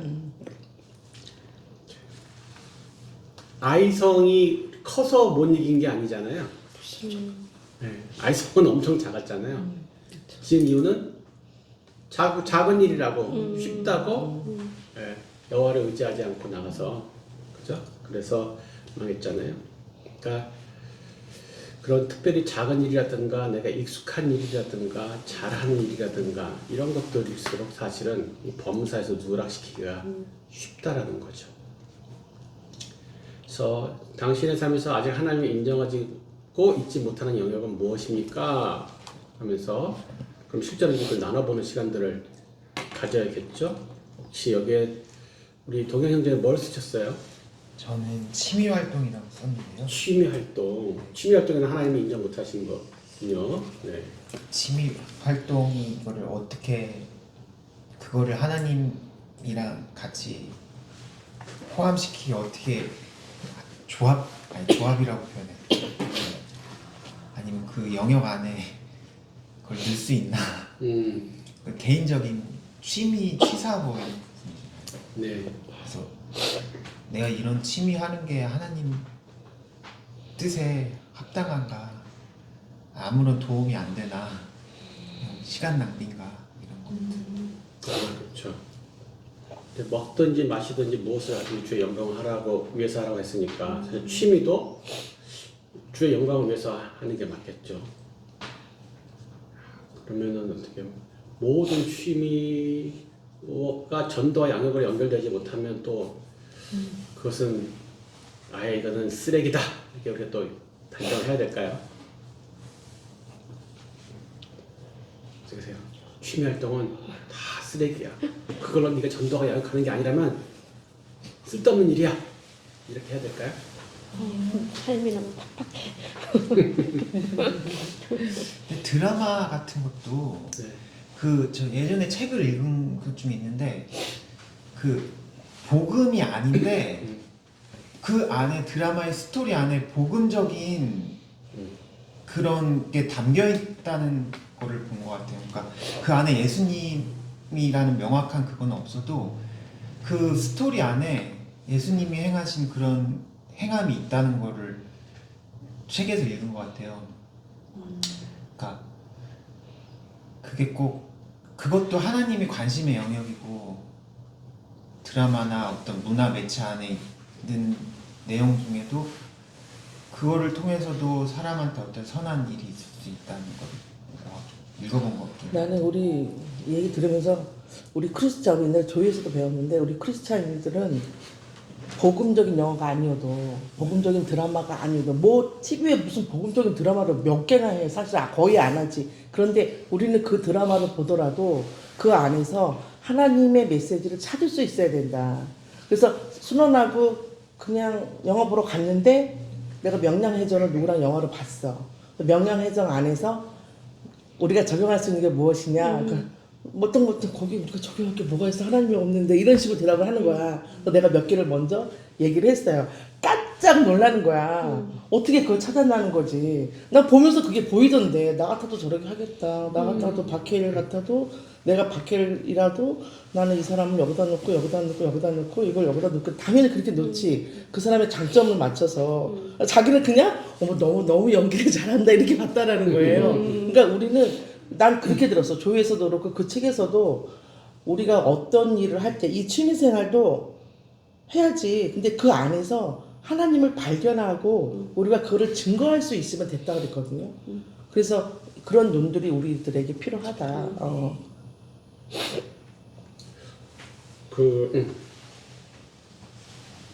다윗이 하프를 굉장히 잘 탔죠. 그 악기를 평소에 취미로 했나 봐요. 근데 그게 잘하다 보니까는 사울이 막 계속 머리 아프고 악기가 탈 때마다 연주해주면은 말끔해지면 신기하게. 그러니까 어떤 우리의 취미 활동들도 하나님께 쓰일 수 있는 소지들이 있는 거겠죠. 그것이 꼭 음악이 아닐지라도 쓰일 수 있는 소지들이 일단 있다는 거고. 그러니까 그런데 그러니까 회사 다닐 때도 오로지 전도 양육 그 취임생활도 전도 양육 하고 있으면은 머리야 이렇게 되는 거예요. 근데 성경에서 그 6일간 일하고 하루 쉬고 또 땅도 이제 6년을 갖다가 갈고 1년을 쉬게 하고 이런 것들이 있잖아요. 예. 근데 이제 우리 육체뿐만 아니라 이제 정서적으로도 그러니까 사실 평소에 정신노동을 굉장히 많이 하는 거죠. 예. 회사 일하고 사역하면서 정신노동을 엄청 많이, 육체노동도 심하지만 정신노동이 되게 심한데 그때는 이제 그 정신줄을 좀 놓는 시간이 필요한 거예요. 육체 안식 외에 정신의 안식이 저희 멍 때린 시간일 수도 있고 아니면은 그것이 이제 밖에 어떤 운동을 하면서 스트레스를 푸는 시간이 될 수도 있고 예, 그럴 수 있다라는 거예요. 그래서 그것을 막 당연히 그것을 통해서도 복음 전하고 양육도 하고 뭐 이렇게 하면 당연히 좋긴 한데 너무 거기에 우리가 막 압박감을 느껴버리면은 이게 또 하나의 일이 돼가지고 스트레스 돼서 정신 안식이 안 되는 거예요. 자유가 없을 것 네. 그래서 이제 저는 이제 정신질환을 가지고 있는 사람이잖아요. 공황장애 그게 있어서 이제 의사 선생님이 전에 그런 얘기 하셨어요. 사람이 마음 안에는 감정의 탱크가 있는데 이게 자기가 생각하는 이게 모델론이래요. 근데 이제 인풋이 있고 아웃풋이 있고 걔가 들어가고 나오고 한대 감정 탱크가. 근데 어느 날 그 감정 탱크가 고갈이 되면 일단 옆에 보조 탱크가 가동이 된대요. 한 번은 보조 탱크가 있대. 네. 근데 그 보조 탱크까지 고갈이 나면 이제 좀 전까지 멀쩡인데 갑자기 이제 그게 발현되는 거예요 증상으로. 이게 뭐 공황이 됐건 뭐 우울이 됐건 뭔가 발현하는 거죠. 그래서 계속 충전을 시켜줘야 되는데 그 정신적인 탱크를 감정 탱크를 충전시키는 것은 일적이지 않아야 된다는 거예요. 그러니까 그런데 말씀하시는 게 똑같이 성경을 봐도 내가 혼자 하나님과 교제하려고 성경을 보는 것은 충전인 거예요. 감정 탱크가 충전이야. 근데 나 내일 메시지 해야 돼. 설교해야 돼. 하는 것은 방전이야. 그러니까 저는 별로 스트레스 안 받는데요. 왜 이런 게 걸렸을까? 나는 계속 하나님 은혜 가운데 평안한데요. 나는 계속 성경을 계속 말씀 전하는 용도로 보는 거예요. 계속. 나는 충전용으로 말씀을 보지 않고 계속 방전용으로만 나는 계속 성경을 보는 거죠. 나는. 데드라인 있어. 이번 2월까지 내일 메시지 해야 돼. 그분 의사 선생님 같은 경우는 자기는 달리기를 한대요. 달리는 그 시간 동안은 의사 선생님도 스트레스가 많을 거 아니에요. 그러니까 근데 그분은 그 시간 동안은 무상무념, 무념무상이 되는 거예요. 그러면서 그때 진짜 머리가 확 비면서 맑아지는 그 시간이 있다는 거죠. 네. 그래서 저도 그래서 이제 그런 것들을 갔는데 제가 막 공황장애 재발하고 할 때 우리 자매가 그때 우리 집에서 우리 거룩하고 경건한 생활을 위해서 우리 뉴스도 보지 말자 그랬어요. 뉴스도 보지 말자. 그래서 진짜 뉴스도 안 봤는데 우연인지 필연인지 모르겠지만 해필 그러고 나서 공황이 발작을 했어. 그 전에 뭐 이렇게 좀 깔깔깔깔 웃으면서 정신줄을 놓는 시간들이 있었는데 그게 없어졌어. 네. 그래서 뭐 이거는 약간의 그냥 이제 성경을 적용한 제 관점이니까 우리 육체의 쉼도 있지만 우리 정신적인 쉼도 필요한데 그게 이제 그렇게 내가 의도를 가지고 그런 목적을 가지고 휴식 시간을 잘 활용하고 취미를 사용하면 괜찮은데 거기 이제 절제하지 못함 그러면 술 취하지 말라와 똑같아지는 거예요. 어떤 사람은 게임에 취하지 말라가 될 수 있고 어떤 사람은 등산에 취하지 말라 이는 방탕한 것이니까 될 수 있는 거죠. 절제가 안 되면 다 방탕한 것으로 가니까 예 그렇게 될 것 같아요. 한 주제 가지고 굉장히 깊이 있게 나오네. 그리고 그 영역에서 하나님이 인정하기에 당신은 어떻게 하겠습니까? 예. 그러면 혹시 방금 정민 형제님 거기다는 뭐라고 적으신 게 있으세요? 저는 주님께서 원하시는 것에 관심을 갖는 훈련을 해야겠다. 네. 이게 지금 적용 질문인데 이제 적용의 3P 말해준 거 기억나세요? 가능한 거. 네. 실제적인 거. 개인적. 예, personal, 개인적인 거, possible, 가능한 거, practical, 구체적인 거.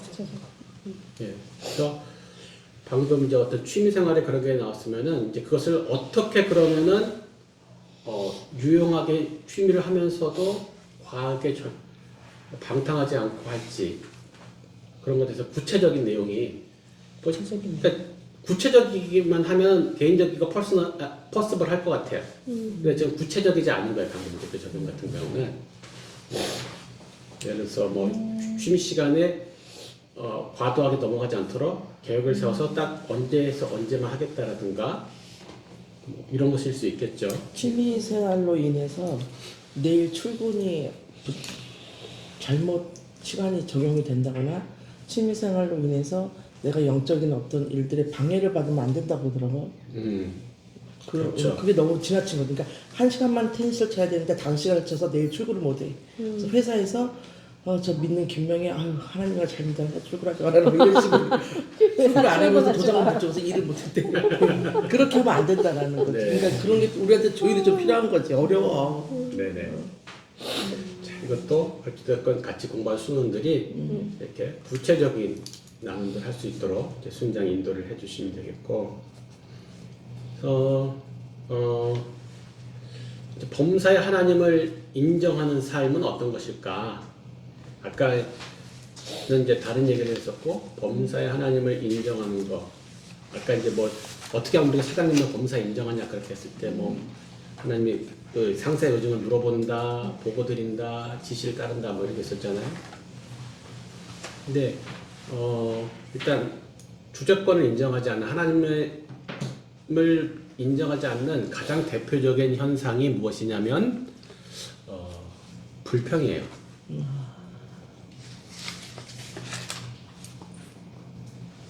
하나님이 이렇게 행하신 게 잘못됐다는 거죠. 하나님이 이렇게 하신 게 내가 짜증난다는 거잖아요. 그래서 반대로 범사의 감사는 하나님은 어떤 결정이든 내리실 권한이 있으십니다. 권리가 있으십니다. 그리고 하나님의 결정은 언제나 옳으십니다. 그래서 제가 아무런 터도 달지 않고 저는 그냥 감사만 올리겠습니다. 범사의 감사는 주재권을 인정하는 아주 심플하면서도 본질적인 부분이거든요.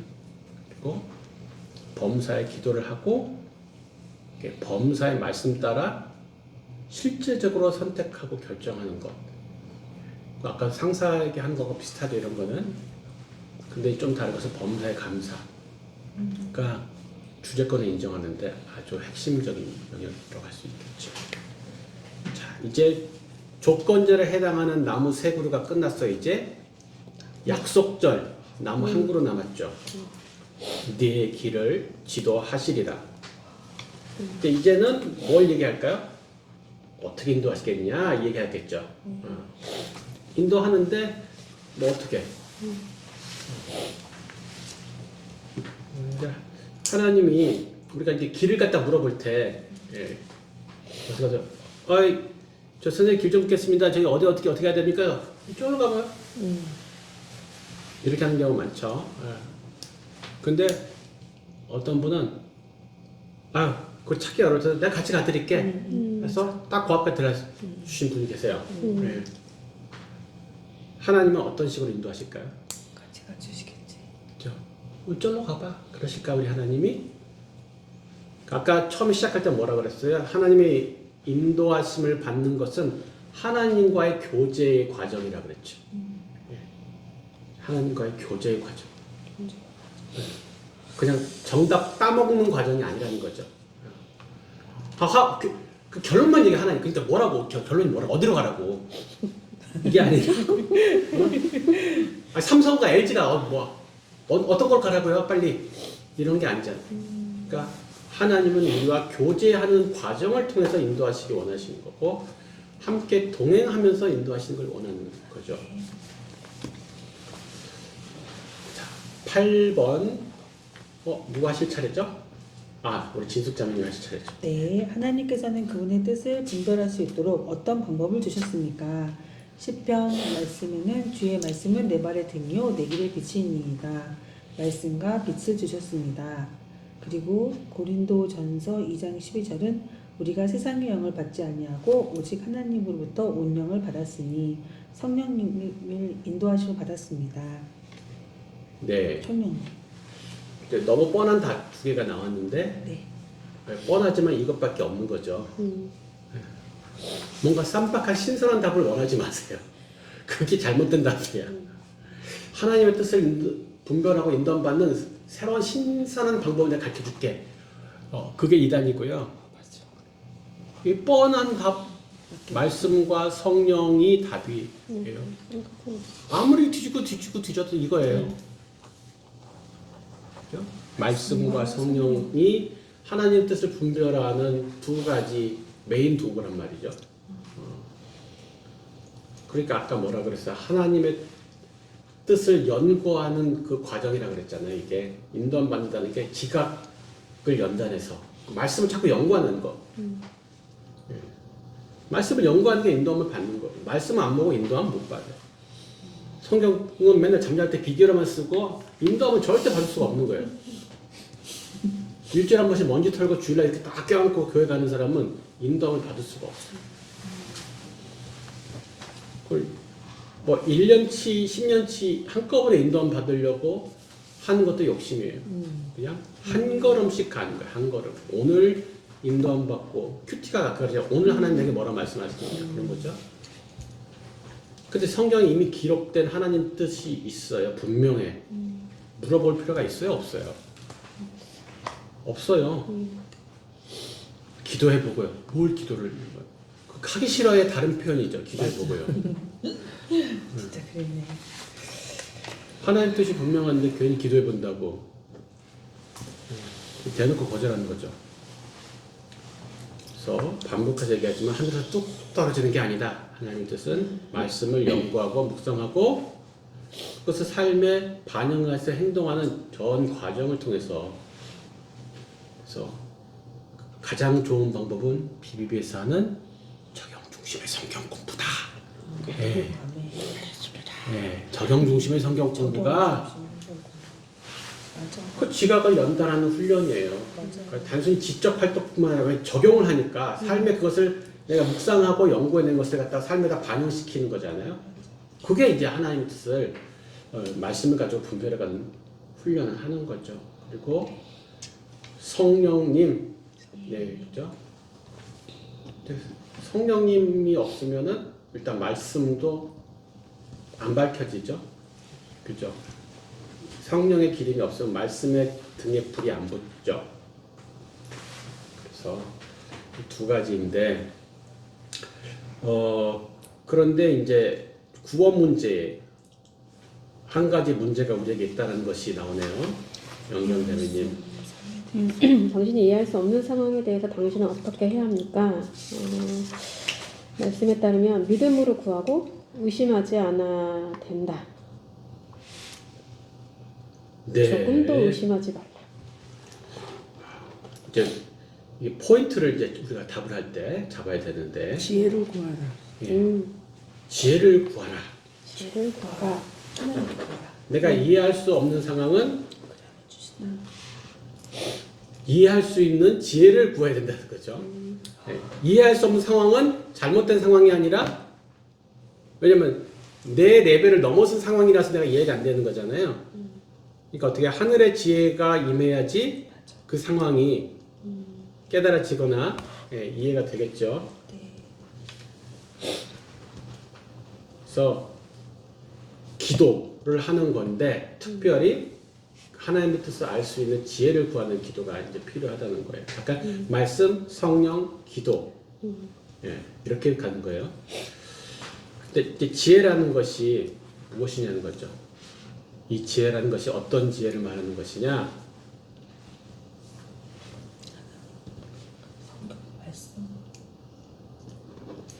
보통 지혜하면 떠오르면 애들이면 솔로몬의 지혜를 그래서 공부 잘하게 해주세요.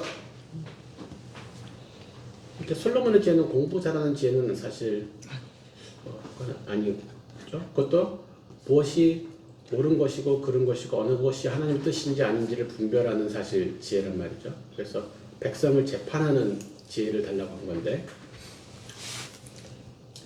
그래서 이 지혜의 특징은 하나님의 뜻을 분별하는 지혜잖아요. 꼭 어떤 지능이나 문제 해결의 방법은 아닐 수 있어요. 연관이 없다라고는 말할 수는 없지만은 그것보다는 하나님의 마음을 깨달아 아는 지혜이죠. 아까 말씀드렸듯이 이게 내가 이해할 수 없는 하나님의 인도는 잘못된 인도가 아니라 우리가 이해하지 못하는 거니까 이제 지혜를 구하는 건데 지혜 중에 가장 큰 지혜는 하나님을 절대 신뢰하는 믿음이라고 할 수 있어요. 그러니까 지혜가 왔는데 그래도 이해가 안 돼. 왜냐면 하나님의 레벨이 너무 높아가지고 나는 내 레벨에서는 아무리 하늘의 지혜가 임해도 육신의 상황에서는 이해가 안 될 수 있어요. 그럼 남는 지혜는 뭐예요? 그 상황에서는 하나님을 절대 신뢰하는 믿음인 걸. 나는 이해 못하지만 하나님은 모르시고 언제나 선하시고. 코로나를 향한 하나님의 뜻이 무엇이냐?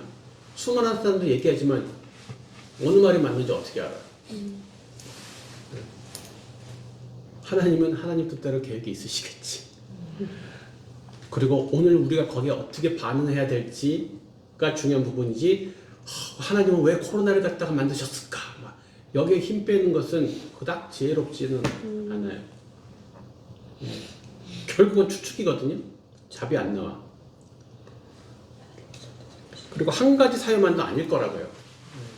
굉장히 복합적인 사유로 하나님은 그 일을 행하셨을 텐데 그래서 사람이 한두 마디 말로 그것을 해석하려고 하는 것이 오히려 무리일 수 있죠.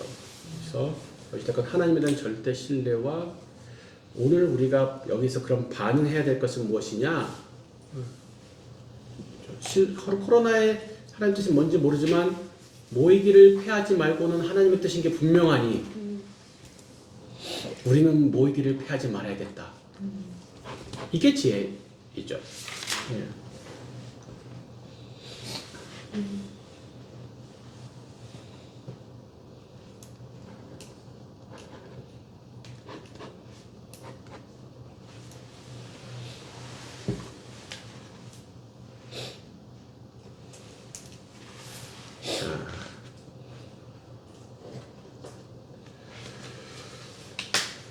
10번은 하나님께서 약속을 이루시기 전에 우리에게 필요한 것은 무엇입니까?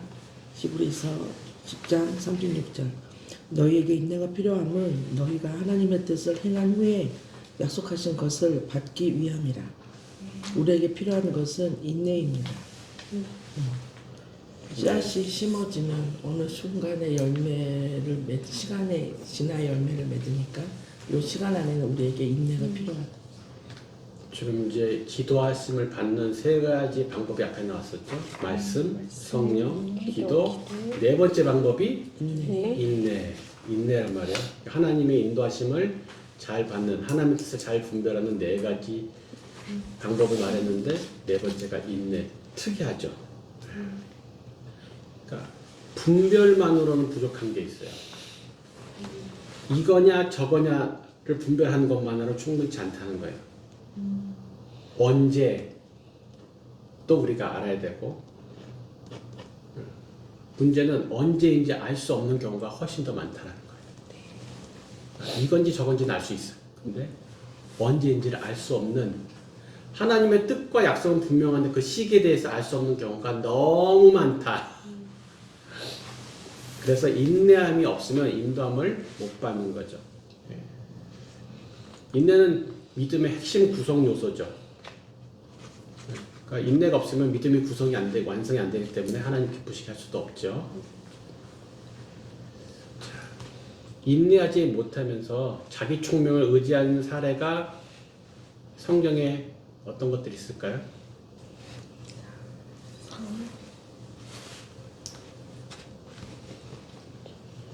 기다리다 지쳐서 자기 마음대로 상황을 해석해서 사울 그 제단 그렇죠. 사울의 제사 일단 데드라인을 넘겼죠. 사울이 7일 만에 온다 그랬는데 조금 넘겼어. 그리고 또 이스마엘을 낳는 것도 그렇죠. 예.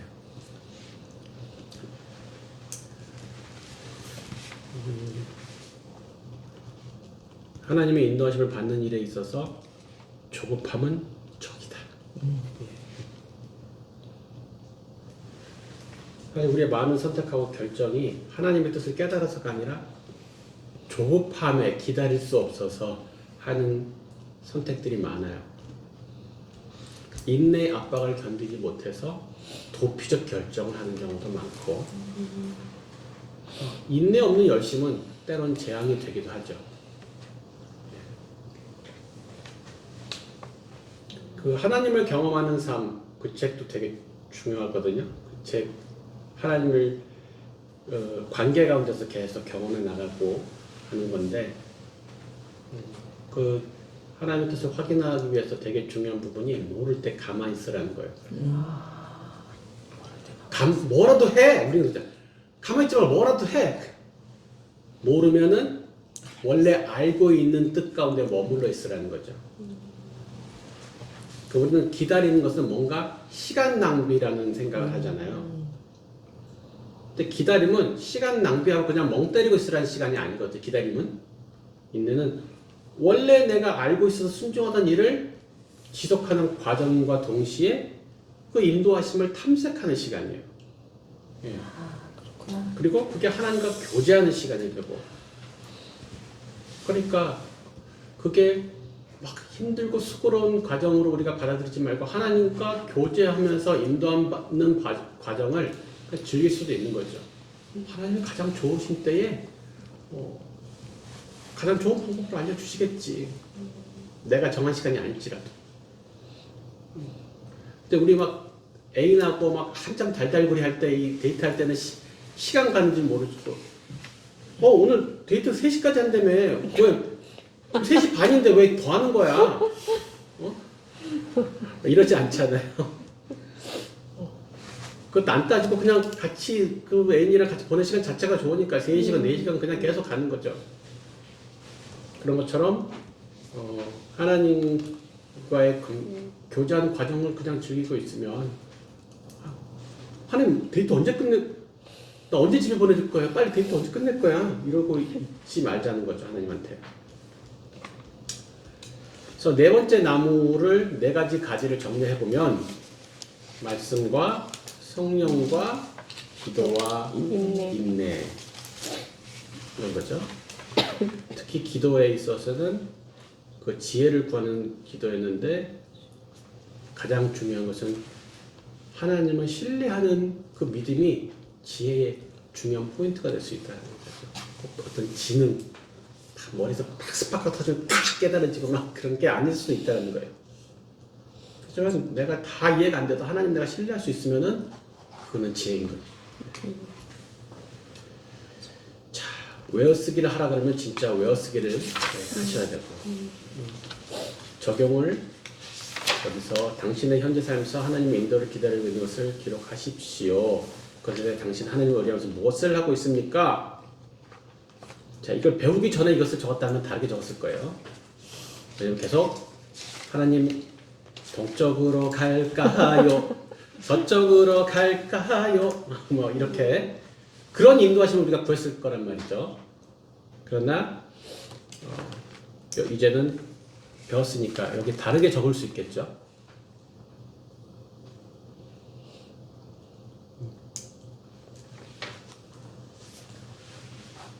하나님과의 관계 가운데서 하나님의 뜻을 분별해가는 훈련을 쌓는 그 과정으로서, 구체적으로는 그것이 뭐 직장을 찾는 문제일 수도 있고 배우자를 찾을 수도 있고 이사일 수도 있고 사역의 진로를 결정하는 것일 수 있지만, 동쪽이냐 서쪽이냐 침튀겨서 탁 하는 그 문제가 아니라 어느 것이 더 하나님이 보시기에 선과 악 뭐 이 정도 당연히 뛰어넘고 기뻐하시고 온전한 것인지를 분별하는 훈련을 여기다가 다 이제 적어야죠.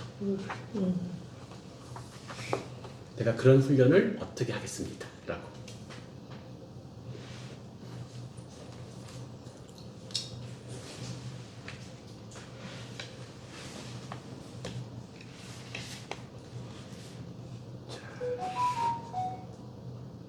여호와를 의지하고 자신의 총명을 의지하지 않는 아주 심플한 몇 가지 이제 결론적인 것으로, 항상 말씀이죠. 예, 말씀. 항상 말씀을 머릿속 스캔을 해야 돼요.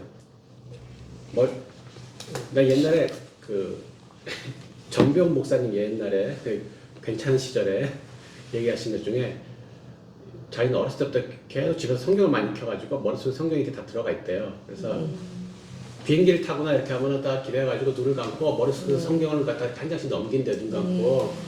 자, 창세기 1장 무슨 내용 있고, 창세기 2장 무슨 내용 있고 이렇게 넘긴대 머릿속으로. 근데 물론 그 정도 수준까지 다 못 갈지도 모르겠지만은 계속 어떤 질문을 듣고 상황에 부딪혔을 때 성령님 이 상황에 해당하는 성경 말씀이 뭐가 있죠? 그래서 스캔을 자꾸 돌리는 거예요. 처음에 스캔이 안 돼요. 그 66번이 스캔이 되나 이게. 근데 자꾸 연습하면 내가 진짜 1장부터 계시록 창세기 1장부터 계시록 20장까지 이렇게 넘기는 게 아니거든요. 성령님이 착 스캔해가지고 딱 찝어주시는 거지. 그 훈련을 자꾸 이제 하는 거죠. 그리고 기도로 묻는 거 물어봤으면은 기다려야죠. 물어보고 안 기다려. 묻기만 하고 안 기다려. 이상하지 않아요? 너 묻고 안 기다려.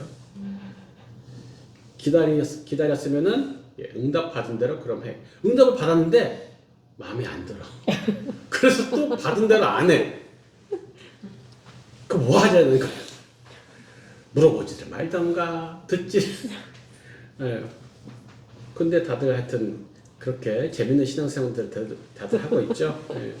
가르쳐주면 순종하지도 않을 건데 물어보고 그냥 호기심 천국인가? 그냥 물어보고 물어봐놓고 기다리지 않고 알려주면은 시킨 대로 또 안 하고 참 버라이어티해.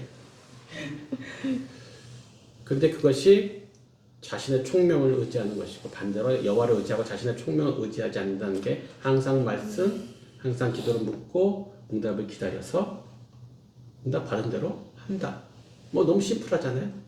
근데 그것을 안 해서 문제죠. 안 해서 문제입니다. 네, 우리가 그 하나님 뜻을 분별하는 그 강의를 이렇게 들어보면 자세히 나오는데 뭐 덤으로 얘기를 하자면 환경이나 소원은 그런 하나님의 인도함을 분별하는데 어떤 역할을 하는가? 그죠? 일단 소원은 우리는 하나님께서 네 마음에 소원을 주신다고 그러니까 하나님께서 내가 이걸 하고 싶으면 지금 내가 막 뭘 막 하고 싶어. 저쪽을 막 때려치고 싶고 저쪽으로 가고 싶어. 막 하나님 주신 소원 아니야? 라고 생각할 수 있죠. 그 소원은 하나님과의 친밀함 정도에 따라서 달라집니다. 그래서 굉장히 많이 오염된 소원이 있고요. 그래서 이것은 나의 본성적으로 내가 이런 걸 원할 리가 없는데 하는 소원들이 있죠. 막 복음을 향해서 막 마음이 막 끌어올라 막 복음을 전하고 싶어. 이런 거 여러분들의 그 오염된 죄된 생각에서 절대 나올 수 없는 거거든요. 네? 우리한테는 절대 나올 수가 없는 거야. 그러니까는 그거는 하나님 주신 소원이 맞아요. 그런 거. 근데 막 이거 당장 때려치고 싶고 또 좀 더 직장 그게 많이 준 대로 옮기고 싶고 그런 건 이제 오염된 소원인 경우가 많죠. 그리고 막 헛바람 들어가지고 막 갑자기 막 배우 하겠다고 하면 옛날처럼 나처럼 뭐 이런 것도 하나님의 소원을 주신 게 아니라 내가 헛바람이 들었을 가능성이 높고요. 예. 그래서 소원을 기도로 전환해서 여쭤봐야겠죠. 예. 그리고 환경은 확인을 위한 참고 자료지 결정적 요소가 아닙니다.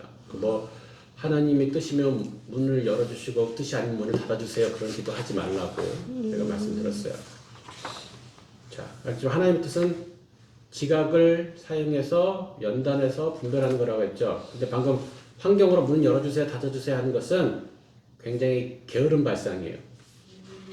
나는 머리 아프게 말씀 같은 거 연구하고 분별하고 이런 거 하기 싫다는 거죠. 쉽게 환경으로 그냥 문 열어주고 닫고 쉽잖아. 그렇게 해주세요. 이런 뜻이죠. 그런데 하나님은 환경이나 무력으로 우리를 제재하시거나 뭐 그렇게 하지 않으셨어요. 말로 항상 설득하시고 말로 경고하시고 그게 하나님의 기본 방침이란 말이에요. 그러니까 하와가 선악과를 따먹는 것이 하나님의 뜻이 아닌데 문이 닫혔어요, 열렸어요? 마음대로 따먹을 수 있었어요. 하나님 뜻이 아닌데 그럼 철저하게 못하도록 아예 처음 막으시던가. 그렇죠? 다윗이 범죄할 때 문이 열려 있었습니까? 닫혀 있었습니까? 활짝 열려 있었죠. 예. 그런데 또 뭐 요나는 도망가려고 했더니 마침 다시스로 가는 배가 또 있네. 문이 열려 있어. 찐달인 것 같지. 네. 이야, 절묘하다. 하나님의 인도하심인가 보다. 근데 사도들이랑 뭐 제자들 선교하러 다닐 때 맨날 문이 열려 있어서 닫혀 있었어요. 노상 닫혀 있죠, 문이. 가는 데마다 핍박이잖아. 열린 문이야, 닫힌 문이에요? 닫힌 문이에요. 근데 그 사람들 그 환경을 극복해야 될 대상으로 본 것이지, 이게 하나님 허락하지 않는, 야, 여기는 핍박이 너무 심하다, 여기서 전하지 말라는 뜻인가 보다, 이렇게 해석하지 않는다는 거죠. 심지어 바울은 예루살렘 가면 이렇게 결박당해가지고 잡혀간다고 본인도 알고 예언을 2번이나 옆에서 해줬잖아요. 예언이 잘못된 게 아니라 맞죠? 그럼 어떻게 해석해야 돼요? 가면 결박당하고 공안이 쳐들어온대. 그러면 피하라는 뜻이구나. 이렇게 해석하나요? 결박당한다고 하니까 피하라고 해석해야 되는 거 아니에요? 거기 가지 말라고? 사도 바울은 가잖아요. 자기가 그 전에 받아서 알고 있는 하나님 뜻으로 그 예언을 해석하죠. 원래 받은 뜻이 뭐였어요? 내가 이방인들과 이방 임금들을 향해서 이 바울이 복음 전하는 데 있어서 얼마나 많은 핍박을 받을지, 해를 받을지 이미 하나님이 그에게 알려주셨어요. 그래서 바울은 사명이 자기 생명보다 더 중요하다고, 그게 원칙이었잖아요. 내가 주 예수께 받은 그 사명, 복음 전하는 일에 내 생명도 아까워하지 않는다. 그러니까 사명과 생명을 비교했는데 사명이 더 큰 거예요. 그러니까 나는 가는 거고, 바울은 그게 가지 말라는 뜻을 해석을 안 하고 뭐라고 해석했어요? 마음 단디 준비하고 가라는 뜻으로 해석했죠. 예. 그러니까 환경으로 하나님 뜻을 분별하는 것, 문 열었다 닫았다 해주세요, 이런 걸로 기도하지 마세요. 비성경적입니다. 아니, 기도는 그렇게 했잖아요. 기도는 그 뭐 땅이 적고 뭐 양털 적시고, 이거는 환경으로 확인해달라는 뜻이 아니라요, 하나님의 그 음성 분명히 들었잖아요. 근데 하나님 뜻을 확신하고 싶어서 하나님께 사인을 구한 것이지, 그것이 환경으로 문을 열어주세요 닫아주세요 하는 거하고 다른 종류예요. 질이 틀려요. 예. 그것을 같은 이유로 보시지 마세요. 그리고 뭐 직장도 뭐 하여튼 뭐 A 회사를 가든 B 회사를 가든 그 회사 선택 자체는 중요한 게 아니고, 내가 거기서 어떤 그리스도인으로 사느냐가 중요한 문제. 예. 삼성을 가든 LG를 가든 상관이 없어요. 예. 그리고 직장 없을 때는 하나님 직장만 보내주시면 어떻게 하겠다고 막 별 알랑방구를 다 끼고 기도를 해서 딱, 야, 하나님 드디어 직장을 나한테 붙여주시거나 하나님 허락하신 인도하신 직장이라고 딱 갔는데 일주일 만에 때려치고 싶어. 그래. 진짜 그렇게 많아. 왜 그럴까요? 왜 하나님 우리를 지상 낙원에 복 받으라고 보내신 게 아니라 어둡고 저주받은 땅에 선교사를 보냈기 때문에 그래요. 아브라함이 가나안 땅에 복 받으러 간 게 아니라 아브라함은 이미 복을 가졌고 가나안 땅에 복이 없기 때문에 선교사를 보냈단 말이에요. 그러니까 왜 여기 이렇게 어둡고 여기 타락했어. 이건 내가 올 것이 아닌데 잘못한다고. 하나님 잘못 보내신 거 아니야? 그 밖에 보낸 거야, 거기가. 맞아. 거기가 지상 천국이면 하나님 왜 보내셔, 우리를? 거기가 황량하고 건강한 땅이기 때문에 우리를 보내신 거예요. 복 주라고 거기 가서. 네. 그리고 두 번째는 내가 선택한 직장이 최선이 아니더라도 내가 최선의 그리스도인으로 그것을 보내는 게 더 중요해요. 그리고 들어갈 때만 인도함 받지 말고, 그럼 때려치고 나올 때도 인도함 좀 받아요. 갈 때는 인도함 크게 구하더니 나올 때는 못해 먹겠다. 바로 하나님한테 물어볼 필요 없어요. 바로 때려치고 나오죠. 예. 그래서 진짜 갈 때 하나님께서 인도하시는 걸 확신하면은 나올 때도 물어봐야죠. 내가 회사 그때 망하게 생겨가지고 문 닫게 생겼는데 안 나고 버텼던 이유가, 남으면 회사 정리 청소하는 일밖에 안 남는 게 뻔한데 남아있던 이유가 하나님이 나가라고 안 하셔서. 들어갈 땐 사인 받고 들어가는데 나가는 사인이 없으니까 그냥 있는 거예요. 그래서 회사 빚 정리 다 해주고 직원들 퇴직금 정리해주고 그런 거 하느라고 내가 남아 있었어요. 무엇이 됐건 확신을 가지고 움직이는 것이 중요하죠. 안 그러면은 조금만 어려운 일 생기면은 아닌 개벽 하고 때려치는 거예요.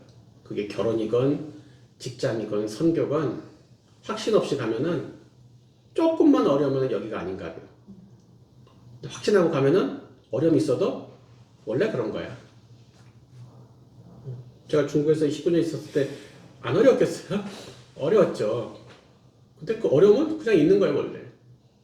약속 땅에서 기도는 오는 거니까. 그래서 물론 성경이 믿음 없이 사는 것 자체가 죄라고 말씀하고 있기도 하고 확신 없이 움직이면 쉽게 후회하고 흔들려서 포기하기 때문에 어떤 확신을 가지고 그런 이동들을 하시는 게 좋죠. 자, 이건 덤이었고요. 어찌됐건 상대방의 그날의 주요 내용을 한번 요약해 보라고 하겠죠? 그리고 나면 뭐 합니까? 수정보안 강조. 예, 수정보안 강조. 아, 이거 됐네, 이제. 네.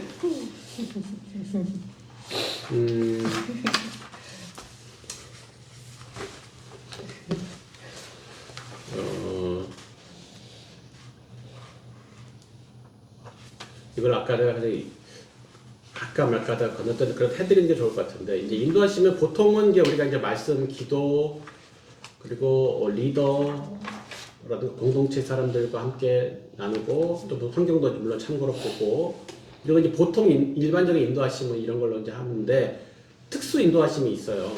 그건 직접적인 음성과 계시들이 있죠. 근데 그거는 내가 구해서 받는 게 아니고요. 그러니까 하나님이 일반적으로 먼저 알려주세요.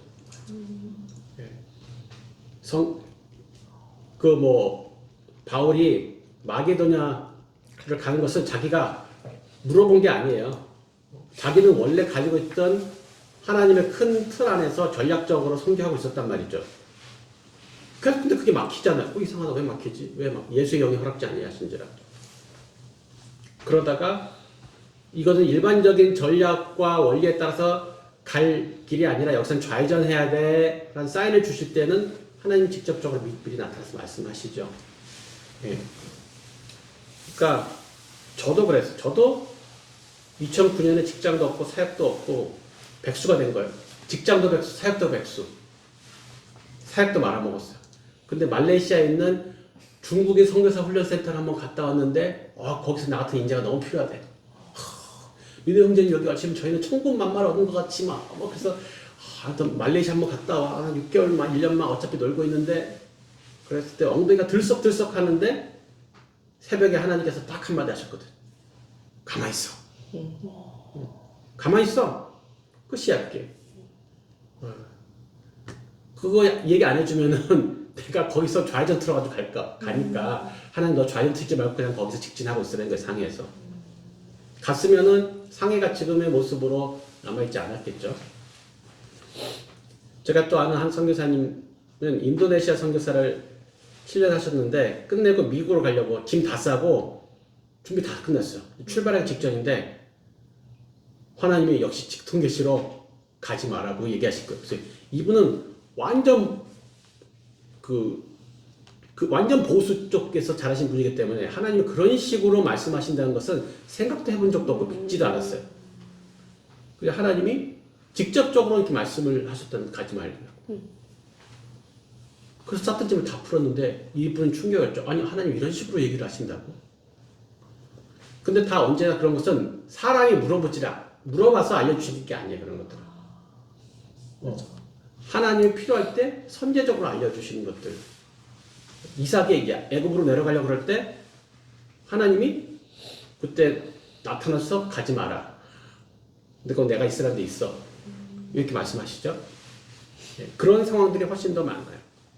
물론 물어봐서 응답을 그렇게 직통계시를 알려주는 케이스가 없는 건 아니지만은 훨씬 더 많은 케이스는 우리가 어디에서 좌회전을 해야 될지 멈춰야 될지 이런 것을 잘 모르고 그냥 원래 기본 원리칙대로만 가고 있을 때 하나님께서 이제 사인 한번 줘. 여기서 틀어, 유턴 이런 거. 그러니까 그런 건 평생에 몇 번 안 돼요. 대부분은 일반적인 인도하심을 따라서 분별하는 거예요. 말씀과 기도와 공동체의 몸이 핵심이고 이제 주변 환경은 참고사항으로 보고. 오늘 공부를 한 뒤에도 우리의 관심이 여전히 직장을 바꿀지 말지, 더 큰 집을 살지 말지, 뭐 자녀 유학을 보낼지 말지, 뭐 이런 거에 제대로 집중되어 있으면 제대로 이해를 못한 거예요. 이 과의 인도의 확신의 목표는 훨씬 더 본질적인 그런 것이죠. 그래서 직장을 선택하더라도 어떻게 더 하나님께 영광을 돌려 선택할지, 더 하나님을 기쁘시게 하기 위해서 우리의 물질을 어떻게 사용할지, 우리 자녀들이 하나님 마음에 합한 백성이 되도록 어떻게 가르칠지, 이런 것들에 관한 것이 우리가 하나님의 인도함을 구하는 이유가 되겠습니다. 자, 오늘 내용은 여기까지 하고 마치겠습니다.